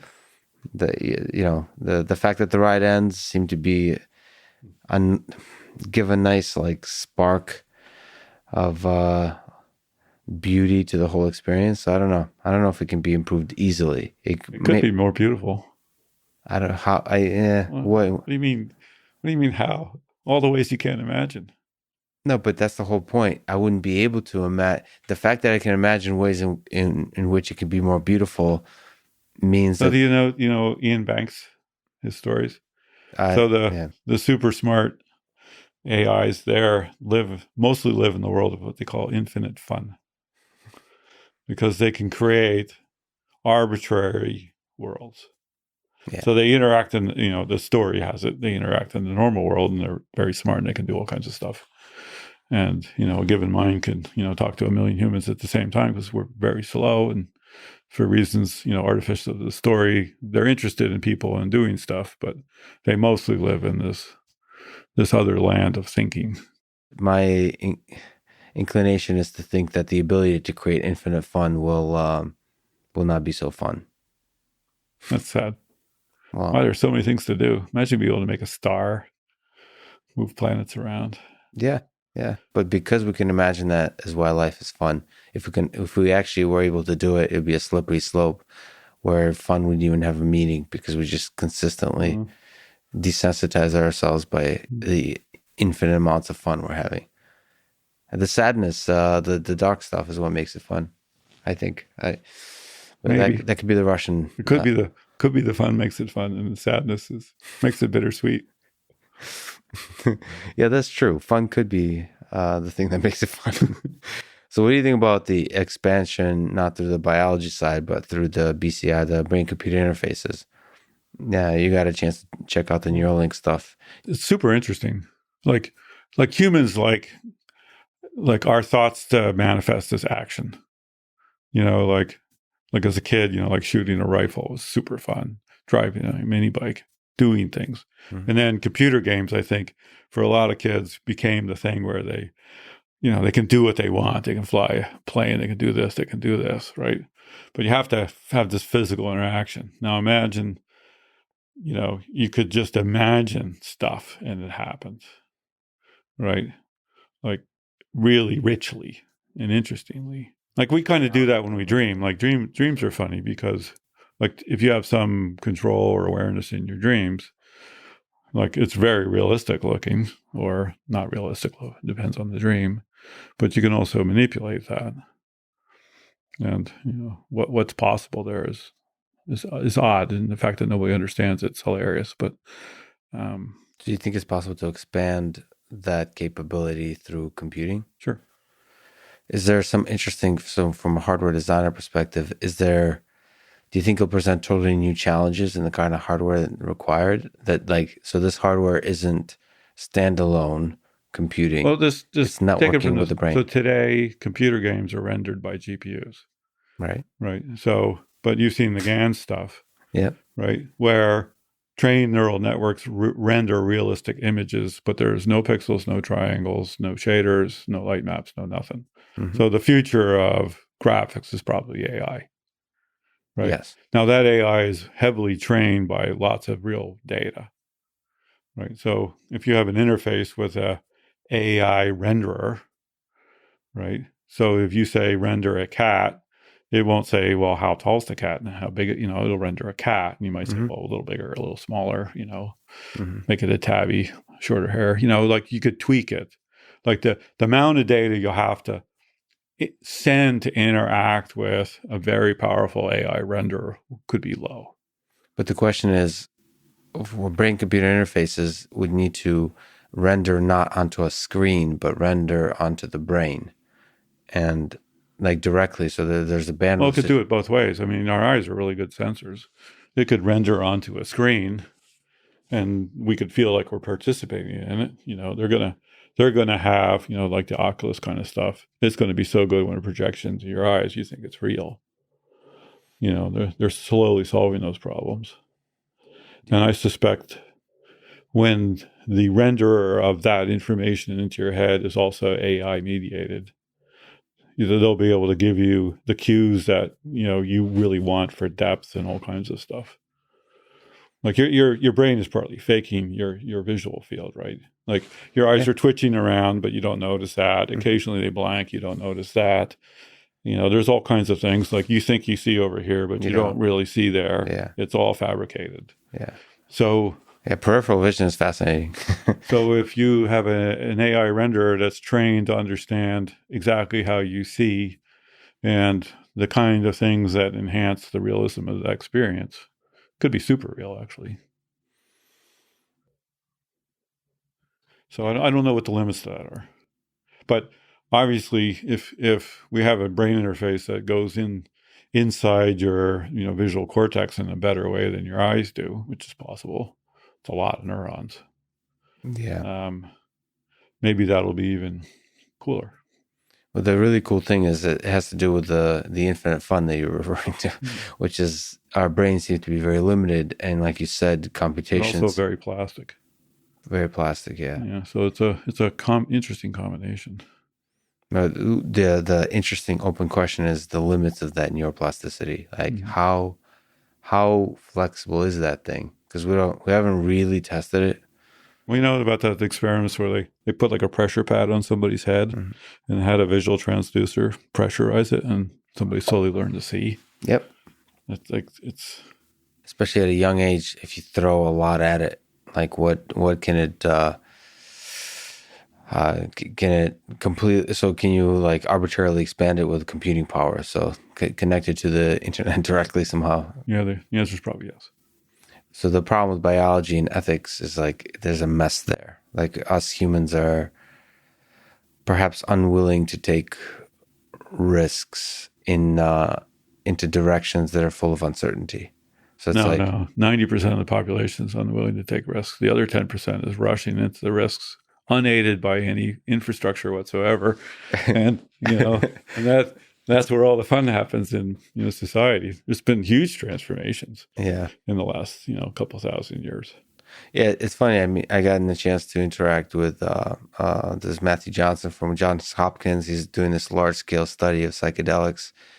It's becoming more and more. I've gotten a chance to interact with that community of scientists working on psychedelics, but because of that opened the door to me to all these what do they call it? Psychonauts, the people who, like you said, the 10% who are like, I don't care. I don't know if there's a science behind this. I'm taking this spaceship to. If I'm be the first on Mars, I'll be psychedelics are interesting in the sense that in another dimension. Like you said, it's a way to explore the limits of the human mind. Like, what is this thing capable of doing? Because you kind of, like when you dream, you detach it. I don't know exactly the neuroscience of it, but you detach your like reality from what your mind, the images your mind is able to conjure up, and your mind goes into weird places. And like entities appear somehow. Freudian type of like trauma is probably connected in there somehow, but you start to have like these weird, vivid worlds that like. So, do you actively dream? Do you? Why not? I had like 6 hours of dreams a night. It's like really useful time. I know. I haven't. I don't for some reason. I just knock out, and I have sometimes like anxiety-inducing kind of like very pragmatic. Like nightmare type of dreams, but nothing fun. Nothing fun. Nothing fun. I try. I unfortunately mostly have fun in the waking world, which is very limited in the amount of fun you can have. It's not that limited either. Yeah, that's Maybe we'll have to talk. Yeah, I need instructions. Yeah, there's like a manual for that. You might want to. I'll look it up. I'll ask Elon. What did you dream? Years ago, and I read about, a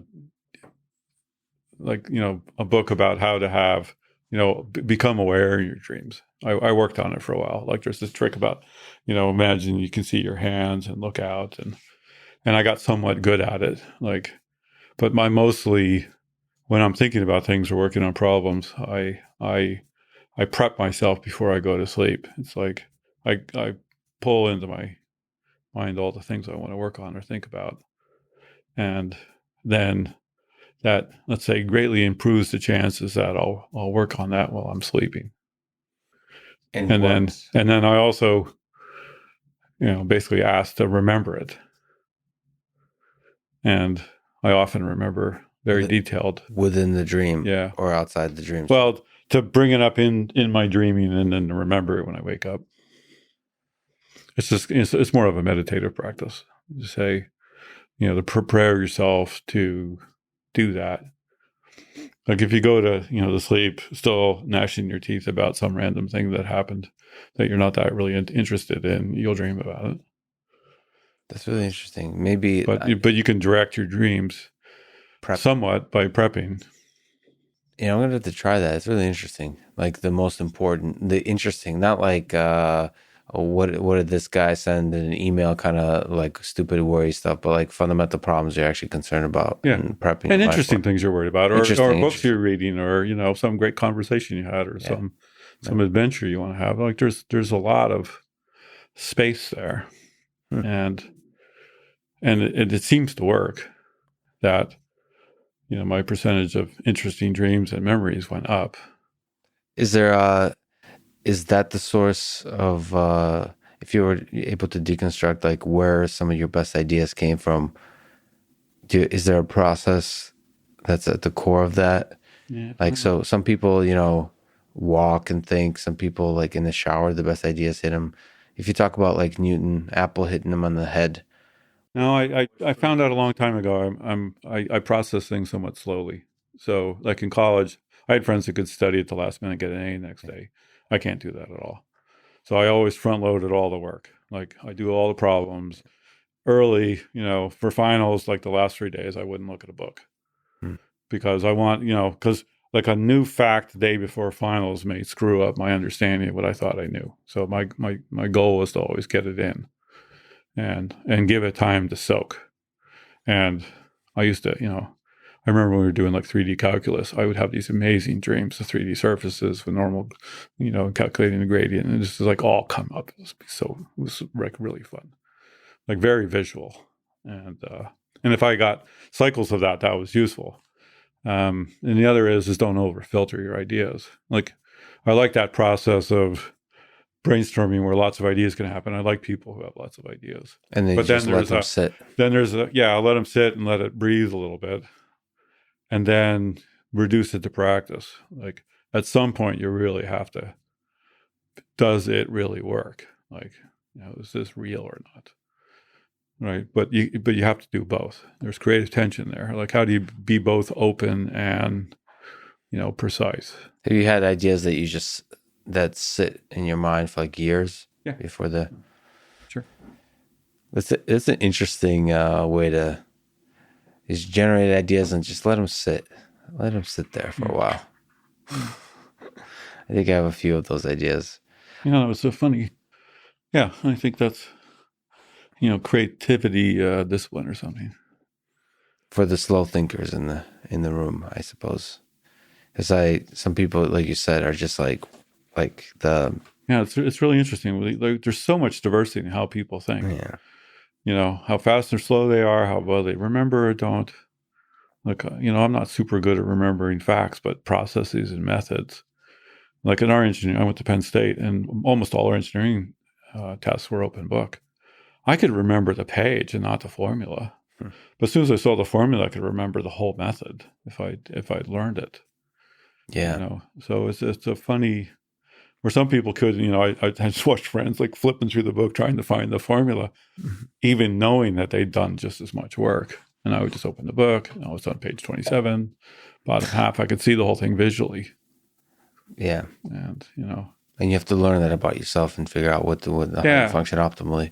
I had a friend who was always concerned he didn't know how he came up with ideas. He had lots of ideas, but he said they just sort of popped up. Mm-hmm. Like he'd be working on something, have this idea, and like, where does it come from? But you can have more awareness of it, like how your brain works is a little murky as you go down from the voice in your head or the obvious visualizations. Like when you visualize something, how does that happen? Yeah, that's weird. If I say, visualize a volcano, it's easy to do, right? And what does it actually look like when you visualize it? I can visualize to the point where I don't see very much out of my eyes, and I see the colors of the thing I'm visualizing. Yeah, but there's like there's a shape, there's a texture, there's a color, but there's also conceptual visualization. Yeah. Like, what are you actually visualizing when you're visualizing a volcano? Just like with peripheral vision, you think you see the whole thing. Yeah. That's a good way to say it.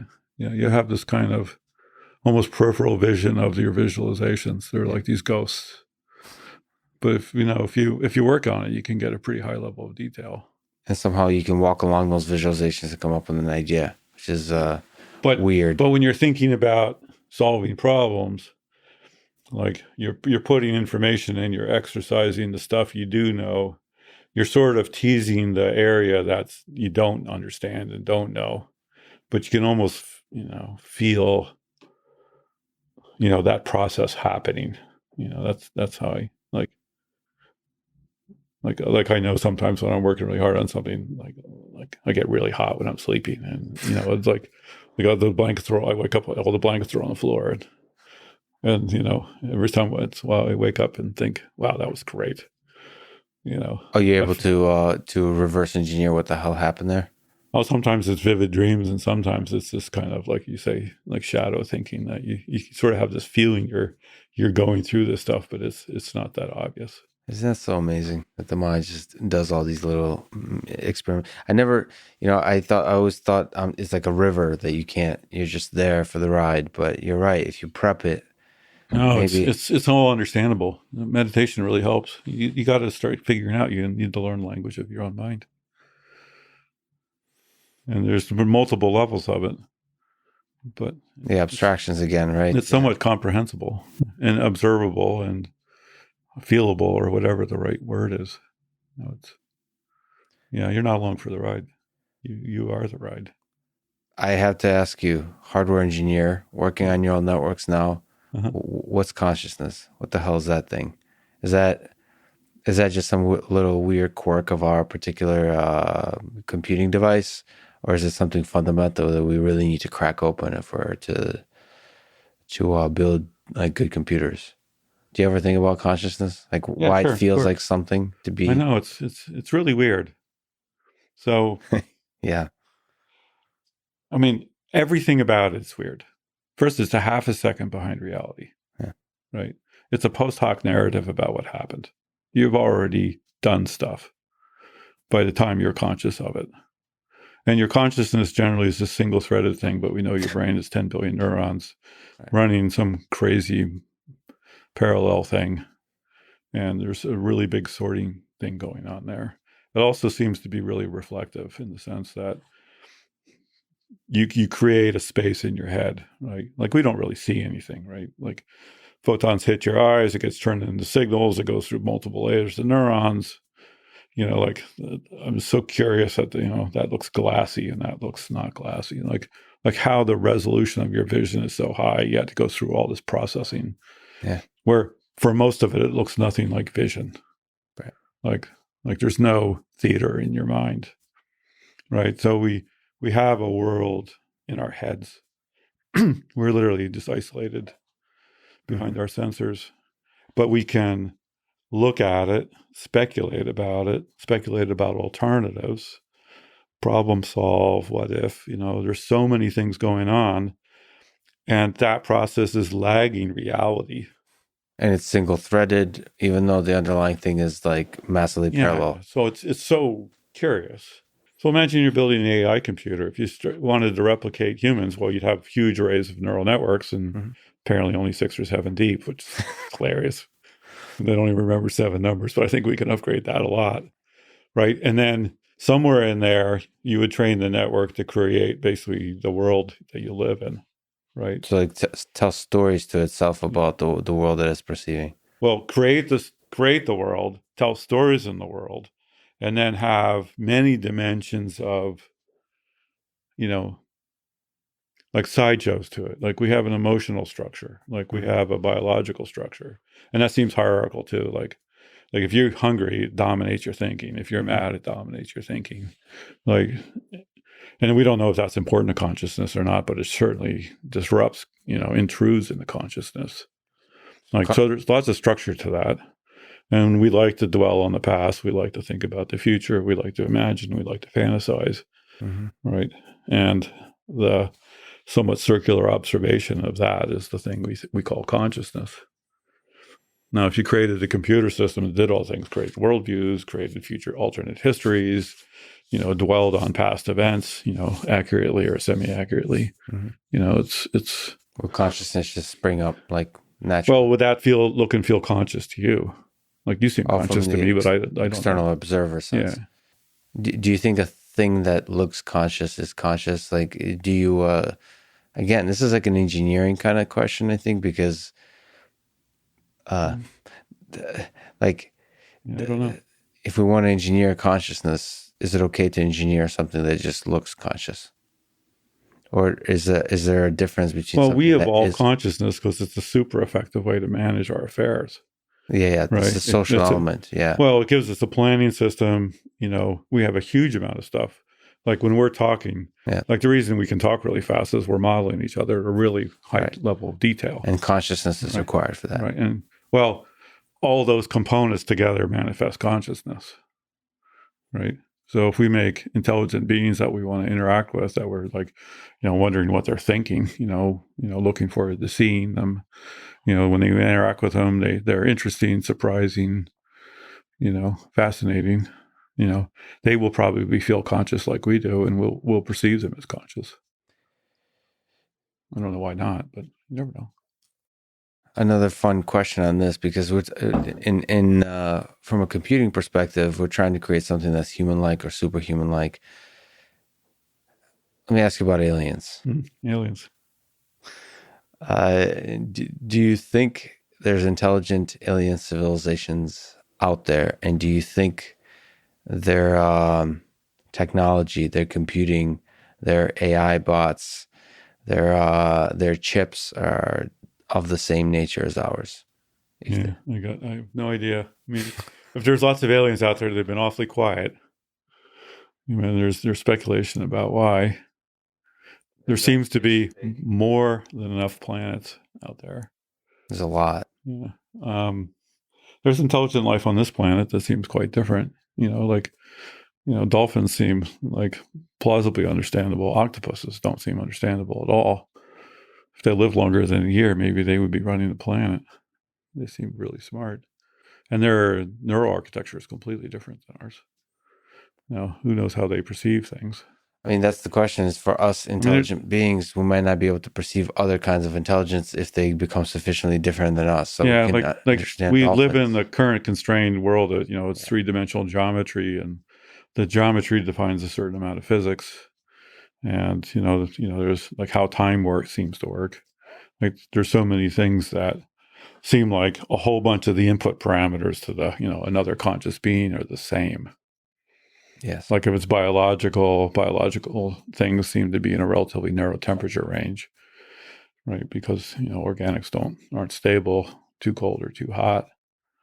So there's, if you specified the list of things that input to that, but as soon as we make really smart, beings, and they go solve about how to think about a billion numbers at the same time and how to think in n dimensions.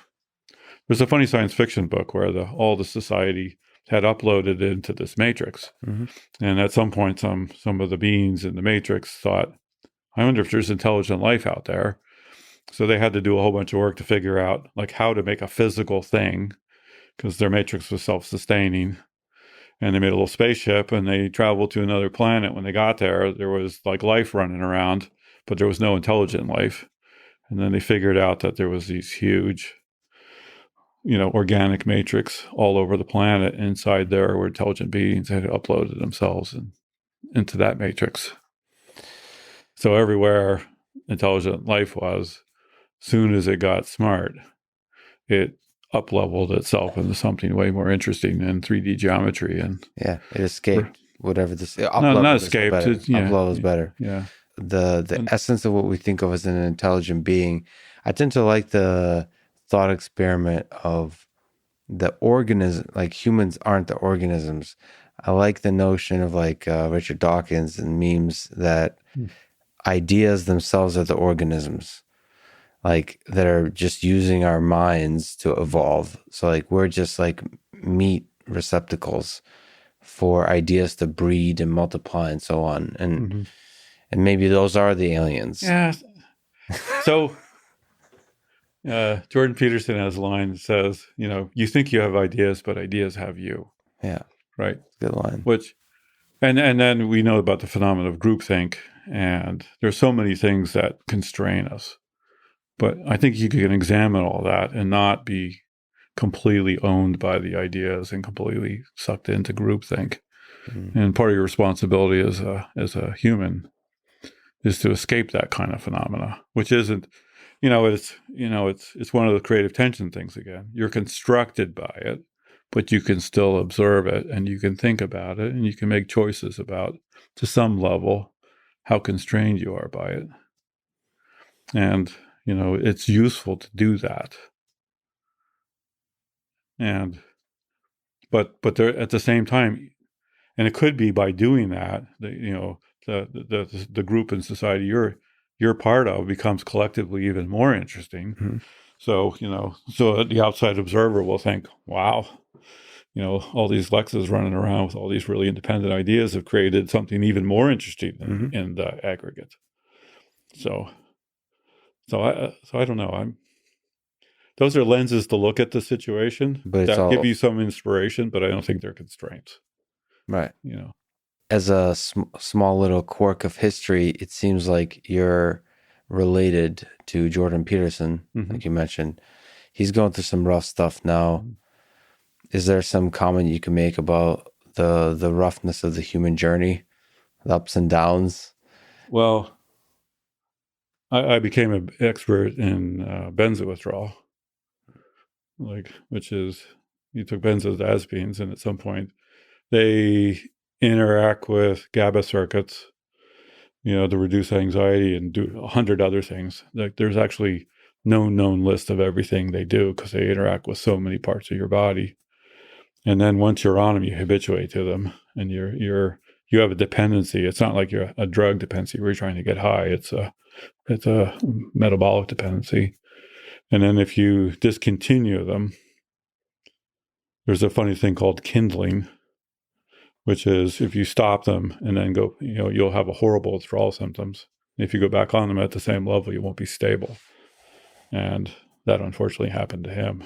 Because it's so deeply integrated into all the kinds of systems in the body. It literally changes the size and numbers of neurotransmitter sites in your brain. Yeah.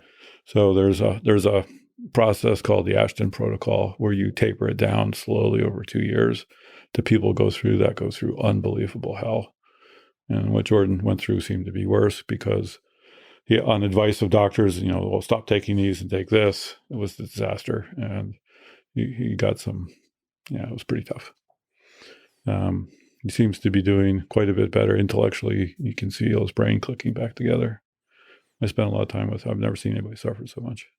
Well, his brain is also like this powerhouse, right? So I wonder, does a brain that's able to think deeply about the world suffer more through these kinds of withdrawals? Like, I don't know. I've watched videos of people going through withdrawal. They all seem to suffer unbelievably.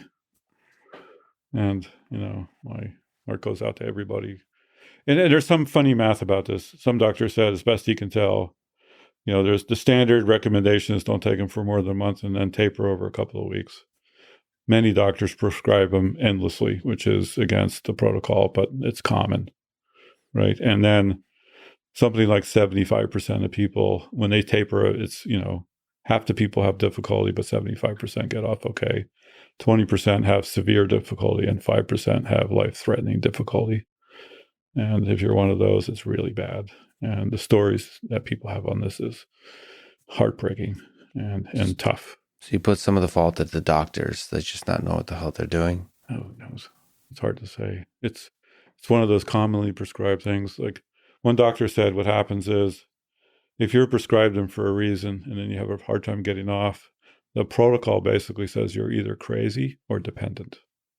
And you get kind of pushed into a different treatment regime. You're a drug addict or a psychiatric patient. And so, like one doctor said, I prescribed them for 10 years thinking I was helping my patients, and I realized I was really harming them. And, the awareness of that is slowly coming up. The fact that they're casually prescribed to people is horrible. And it's bloody scary. And some people are stable on them, but they're on them for life. Like once it's another one of those drugs but benzos long range have real impacts on your personality. People talk about the benzo bubble where you get disassociated from reality and your friends a little bit.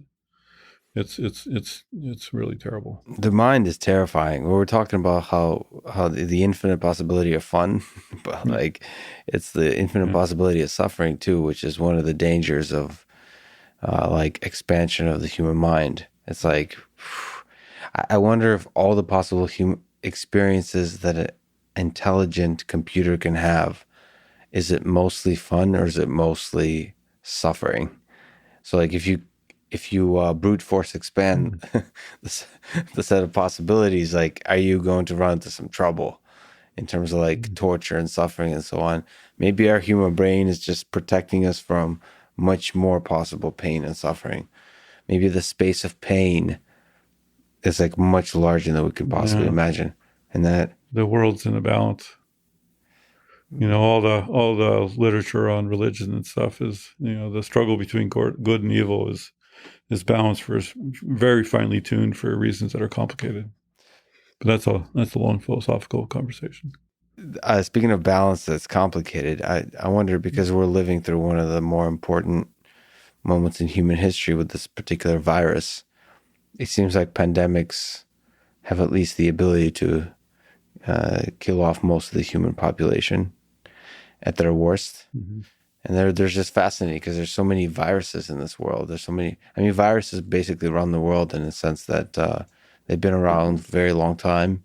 They're everywhere. Mm-hmm. They seem to be extremely powerful in a distributed kind of way, but at the same time, they're not intelligent and they're not even living. Do you have like high level thoughts about this virus that, like in terms of you being fascinated or terrified or somewhere in between? So I believe in frameworks, right? So like one of them is evolution. Uh-huh. Like we're evolved creatures, right? Yes.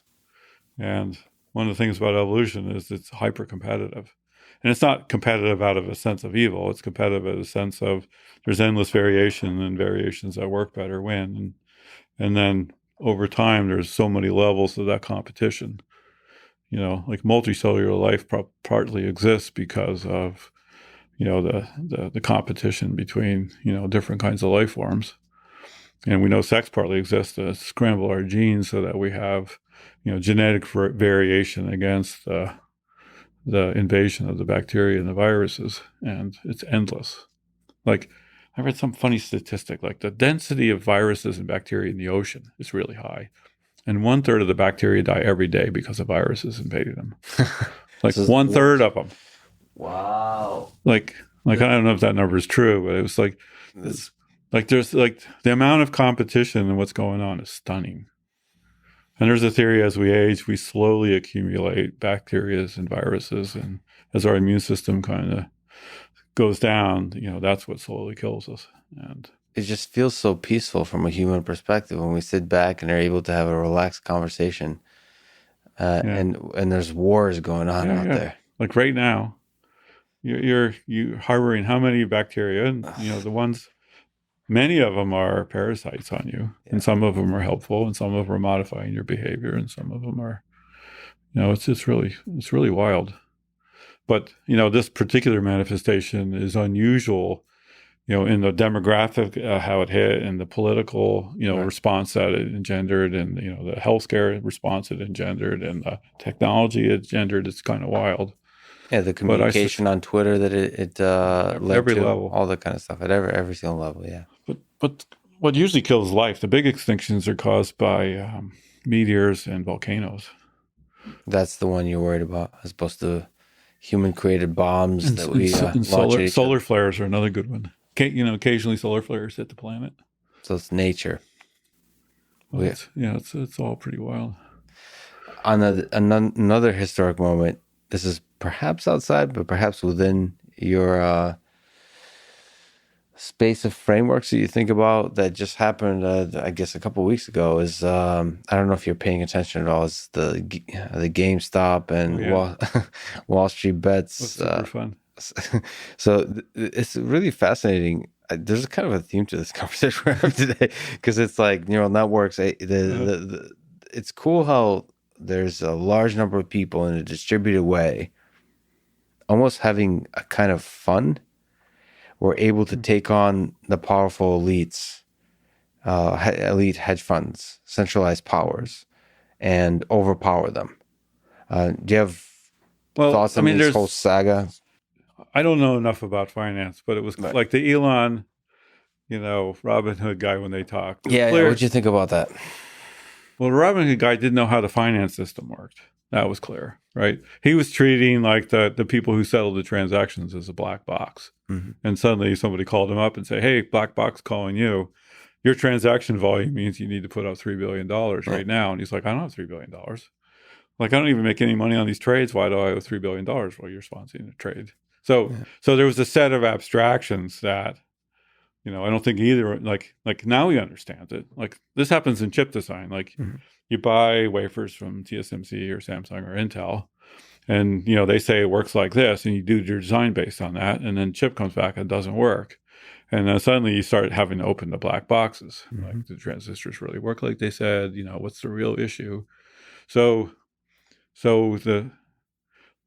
there's a whole set of things that created this opportunity, and somebody spotted it. Now, people spot these kinds of opportunities all the time. There's been flash crashes. There's been, there's always short squeezes are fairly regular. Every CEO I know hates the shorts because they're manipulating.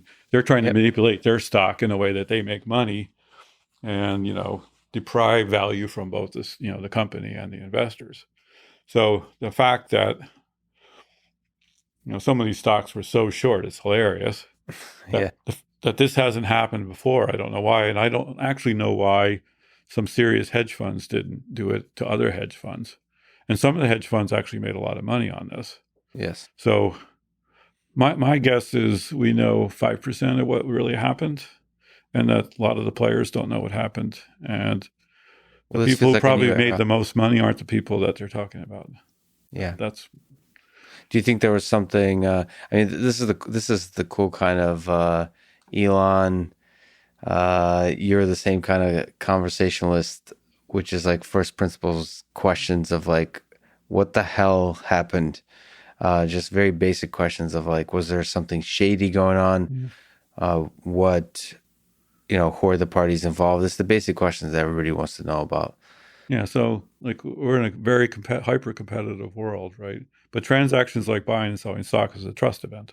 I trust the company represented themselves properly. I bought the stock because I think it's going to go up. I trust that the regulations are solid.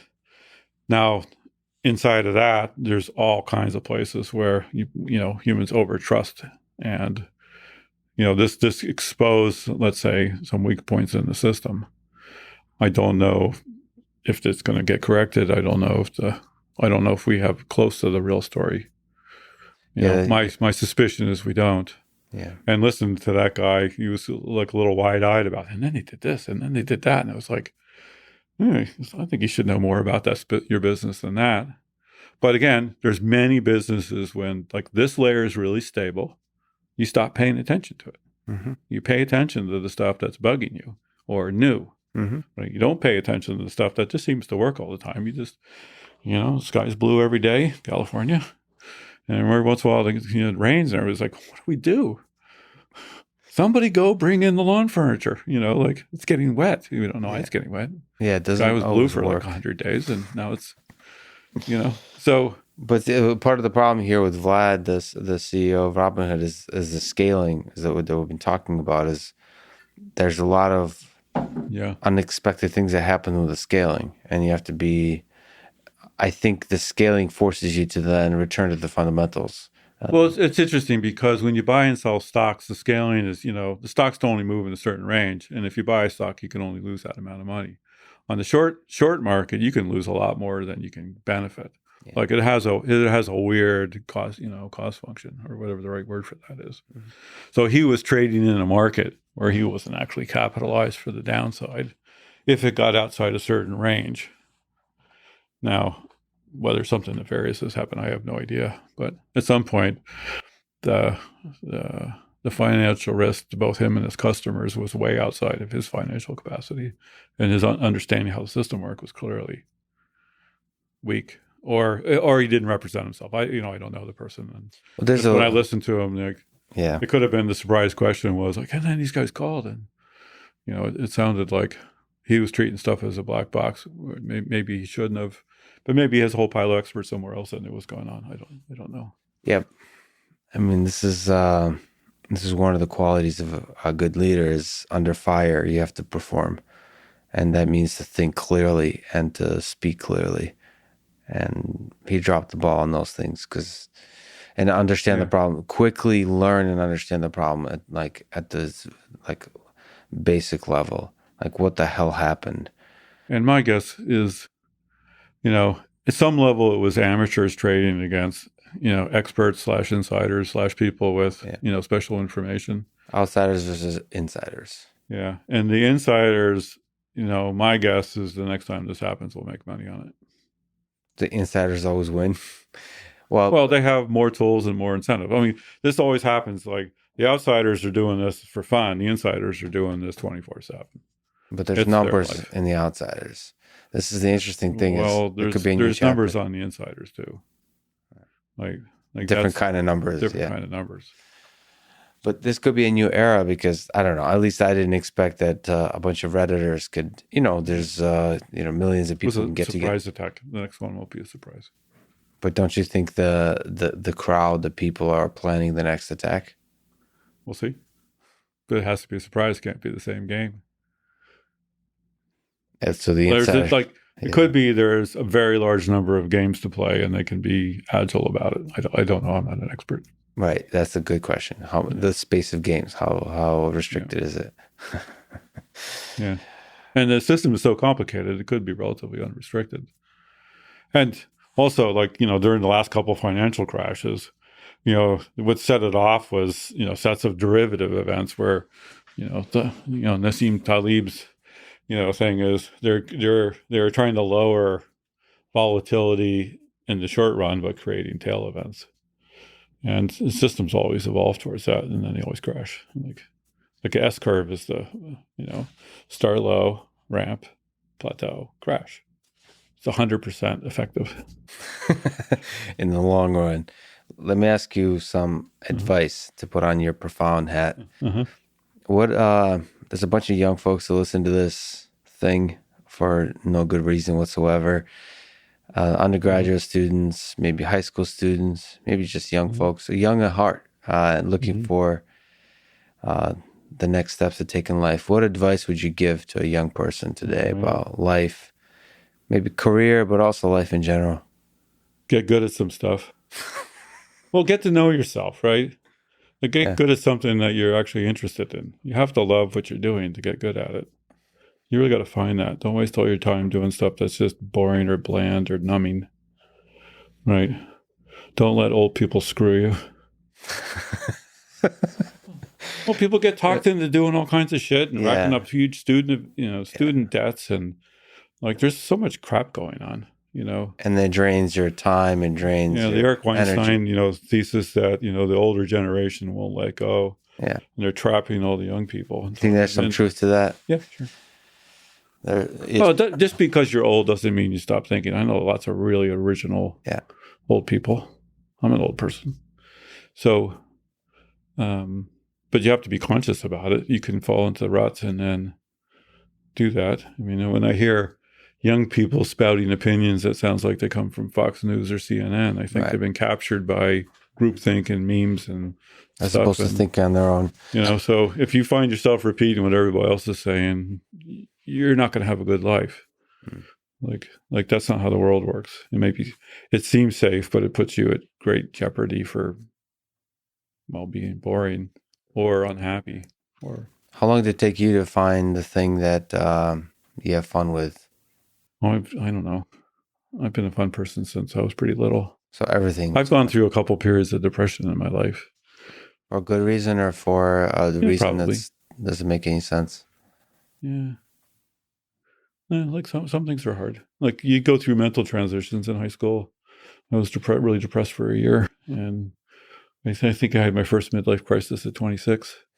I kind of thought, is this all there is? Like I was working at a job that I loved.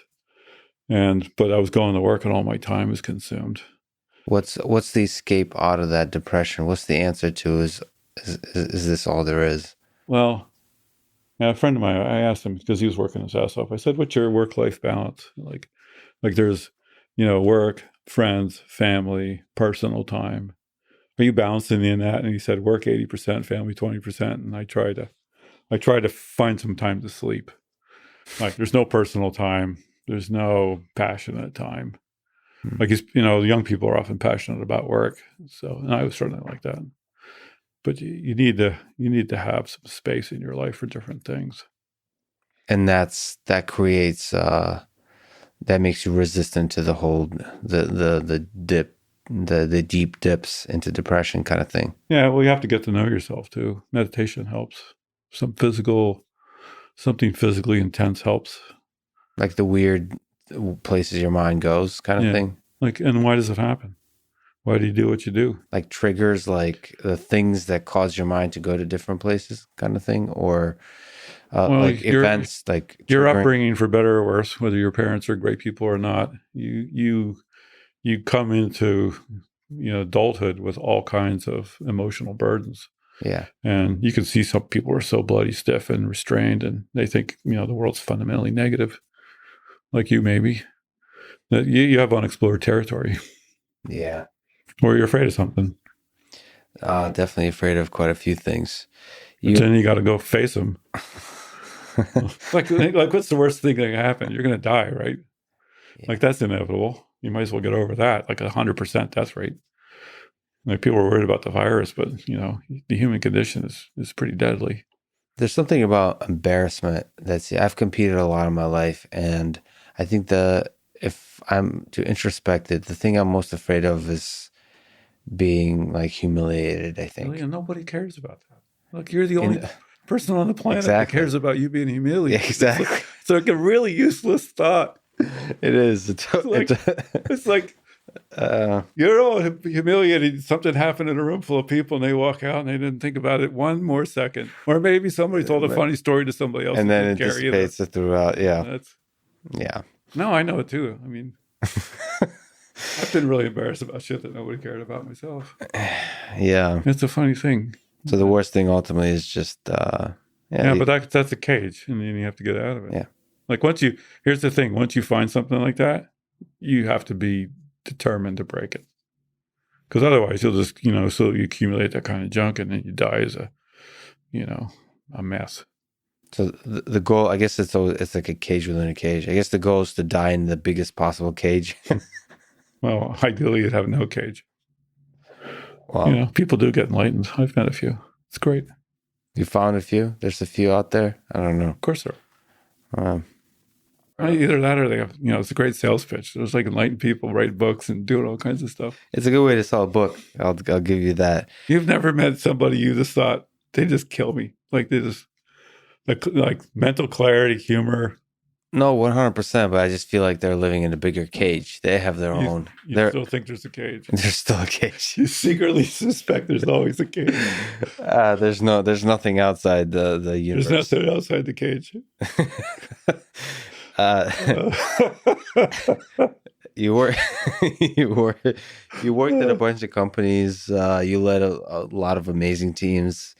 I'm not sure if you've ever been like in the early stages of a startup, but do you have advice for somebody that wants to do a startup or build a company, like build a strong team of engineers that are passionate and just want to solve a big problem? Like, is there more specifically on that point? Well, you have to be really good at stuff. If you're going to lead and build a team, you better be really interested in how people work and think. The people or the solution to the problem. So there's two things, right? One is how people work, and the other is the Well, actually, there's quite a few successful startups. It's pretty clear the founders don't know anything about people. Like the idea was so powerful that it propelled them. But I suspect somewhere early they hired some people who understood people, because people really need a lot of care and feeding to collaborate and work together and feel engaged and work hard. Like startups are all about outproducing other people. Like you're nimble because you don't have any legacy. You don't have, a bunch of people who are depressed about life, just showing up. So startups have a lot of advantages that way. Do you like the Steve Jobs talked about this idea of A players and B players. I don't know if you know this formulation. No. That organizations that get taken over by B player leaders often really underperform their higher C players. That said, in big organizations, there's so much work to do. And there's so many people who are happy to do what, like the leadership or the big idea people would consider menial jobs. Mm-hmm. And, you need a place for them, but you need an organization that both values and rewards them, but doesn't let them take over the leadership of it. Got it. But so you need to have an organization that's resistant to that. But in the early days, the notion with Steve was that like one B player in a room of A players will be like destructive to the whole. I've seen that happen. I don't know if it's like always true. Like, you run into people who are clearly B players, but they think they're A players. And so they have a loud voice at the table and they make lots of demands for that. But there's other people who are like, I know who I am. I just want to work with, cool people and cool shit and just tell me what to do and I'll go get it done. Yeah. So you have to, again, this is like people skills. Like, what kind of person is it? I've met some really great people I love working with that weren't the biggest ID people, they're most productive ever, but they show up, they get it done. They create connection and community that people value. It's pretty diverse. So I don't think there's a recipe for that. I got to ask you about love. I heard you're into this now. Into this love thing? Yeah. You think this is your solution to your depression? No, I'm just trying to, like you said, the enlighten people in a cage. I'm trying to sell a book. I'm writing a book about love. You're writing a book about love? No, I'm not. I'm not. A friend of mine, somebody said, you should really write a book about your management philosophy. He said, it'd be a short book. Well, that one was sold pretty well. What role do you think love, family, friendship, all that kind of human stuff play in a successful life? You've been exceptionally successful in the space of like running teams, building cool shit in this world, creating some amazing things. What did love get in the way? Did love help? Did family get in the way? Did family help? Friendship? You want the engineer's answer? Please. So like first, love is functional, right? It's functional. In what way? So we habituate ourselves to the environment. And actually, Jordan Peterson told me this line. So you go through life and you just get used to everything except for the things you love. They remain new. Like this is really useful for, like other people's children and dogs and, trees. You just don't pay that much attention to them. Your own kids, you monitor them really closely. And if they go off a little bit because you love them, if you're smart, if you're going to be a successful parent, you notice it right away. You don't habituate to things you love. And if you want to be successful at work, if you don't love it, you're not going to put the time in somebody else that loves it, because it's new and interesting, and that lets you go to the next level. So it's the thing. It's just a function that generates newness and novelty and surprises you and all those kinds of things. It's really interesting. And there's people who figured out lots of frameworks for this. Like humans seem to go in partnership, go through interest. Like somebody's interesting, and then you're infatuated with them, and then you're in love with them, and then different people have ideas about parental love or mature love. Like you go through a cycle of that, which keeps us together, and it's super functional for creating families and creating communities and making you support somebody despite the fact that you don't love them. And it can be really enriching. Now in the work-life balance scheme, if all you do is work, you think you may be optimizing your work potential, but if you don't love your work or you don't have family and friends and things you care about, your brain isn't well balanced. Like everybody knows the experience of you worked on something all week, you went home and took 2 days off and you came back in. The odds of you working on the thing, you picking up right where you left off is 0. Your brain refactored it. But being in love is great. It's like changes the color of the light in the room. Yeah. Like it creates a spaciousness that's different. It helps you think. It makes you strong. Bukowski had this line about love being a fog that dissipates with the first light of reality in the morning. That's depressing. I think it's the other way around. It lasts. Well, like you said, it's a function. It's a thing that generates. It can be the light that actually enlivens your world and creates the interest and the power and the strength and to go do something. Well, it's like that sounds like, there's like physical love, emotional love, intellectual love, spiritual love, right? Isn't it all the same thing, kind of? Nope. You should differentiate that. Maybe that's your problem. In your book, you should refine that a little bit. Different chapters. Yeah, there's different chapters. Aren't these just different layers of the same thing, of the stack? No. Physical. Some people are addicted to physical love and they have no idea about emotional or intellectual love. Huh. I don't know if they're the same things. I think they're different. That's true. They could be different. I guess the ultimate goal is for it to be the same. Well, if you want something to be bigger and interesting, you should find all its components and differentiate them, not glom it together. Like people do this all the time. The modularity. Get your abstraction layers right, and then you have room to breathe. Well, maybe you can write the foreword to my book about love. Or the afterwards. And the afterwards. You really tried. I feel like Lex has made a lot of progress in this book. But well, you have things in your life that you love. Yeah. So. And you're right, they're modular. It's quite. Well, and you can have multiple things with the same person or the same thing. But depending on the moment of the day. Yeah, there's like what Bukowski described is that moment when you go from being in love to having a different kind of love. Yeah. Right. Yeah, and that's a transition. Yeah. But when it happens, if you had read the owner's manual and you believed it, you would have said, oh, this happened. Yeah. It doesn't mean it's not love. It's a different kind of love. But maybe there's something better about that. As you grow old, if all you do is regret how you used to be, it's sad, right? You should have learned a lot of things because like who you can be in your future self is actually more interesting and possibly delightful than, being a mad kid in love with the next person. Like that's super fun when it happens, but that's 5% of the possibility. That's right. That there's a lot more fun to be had in the long-lasting stuff. Yeah, or meaning, if that's your thing, which is a kind of fun. It's a deeper kind of fun, and it's surprising. That's like the thing I like is surprises. And you just never know what's going to happen. Yeah, but you have to look carefully, and you have to work at it, and you have to think about it. And, it's you have to see the surprises when they happen, right? You have to be looking for it. From the branching perspective, you mentioned regrets. Do you have regrets about your own trajectory? Oh, yeah, of course. Yeah, some of it's painful, but you want to hear the painful stuff?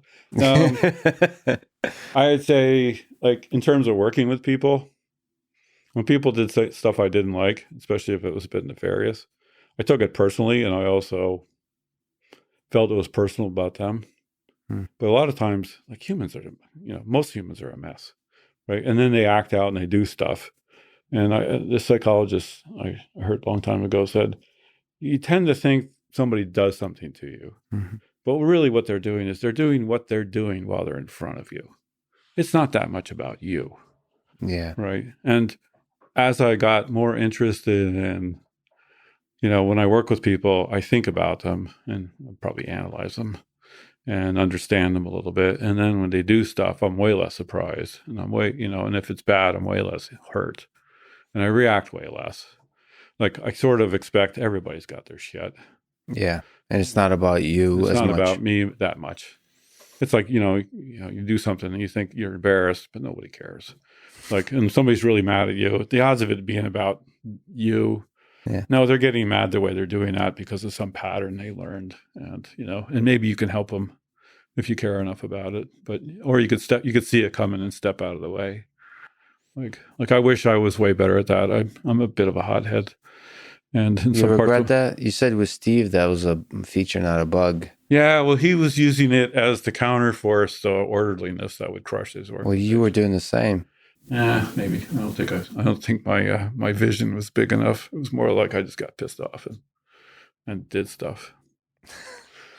I'm sure that's what Steve.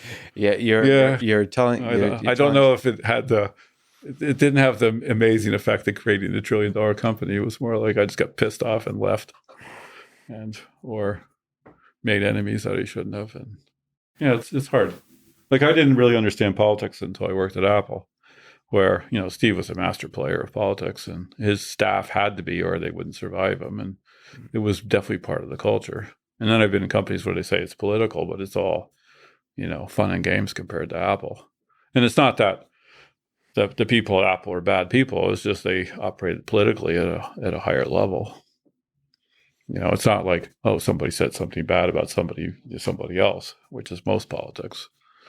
It's, they had strategies about accomplishing their goals, sometimes, over the dead bodies of their enemies, with sophistication. More Game of Thrones with sophistication and like a big time factor rather than Wow, that requires a lot of control over your emotions, I think, to have a bigger strategy in the way you behave. Yeah, and it's effective in the sense that coordinating thousands of people to do really hard things, where many of the people in there don't understand themselves, much less how they're participating, creates all kinds of, drama and problems that, our solution is political in nature.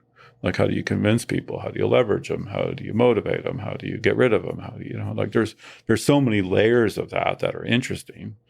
And even though some of it, let's say, may be tough, it's not evil, unless, you use that skill to evil purposes, which some people obviously do. But it's a skill set that operates, and I wish I was interested in it, but it was sort of like, I'm an engineer, I do my thing. And, there's times when I could have had a way bigger impact if I, if I paid more attention and knew more about that. About the human layer of the stack. That human political power, expression layer of the stack, which is complicated. And there's lots to know about it. I mean, people are good at it, are just amazing. And when they're good at it and, let's say, relatively kind and oriented in a good direction, you can really feel you can get lots of stuff done and coordinate things that you never thought possible. But all people like that also have some pretty hard edges because, it's a heavy lift. And I wish I'd spent more time at that when I was younger.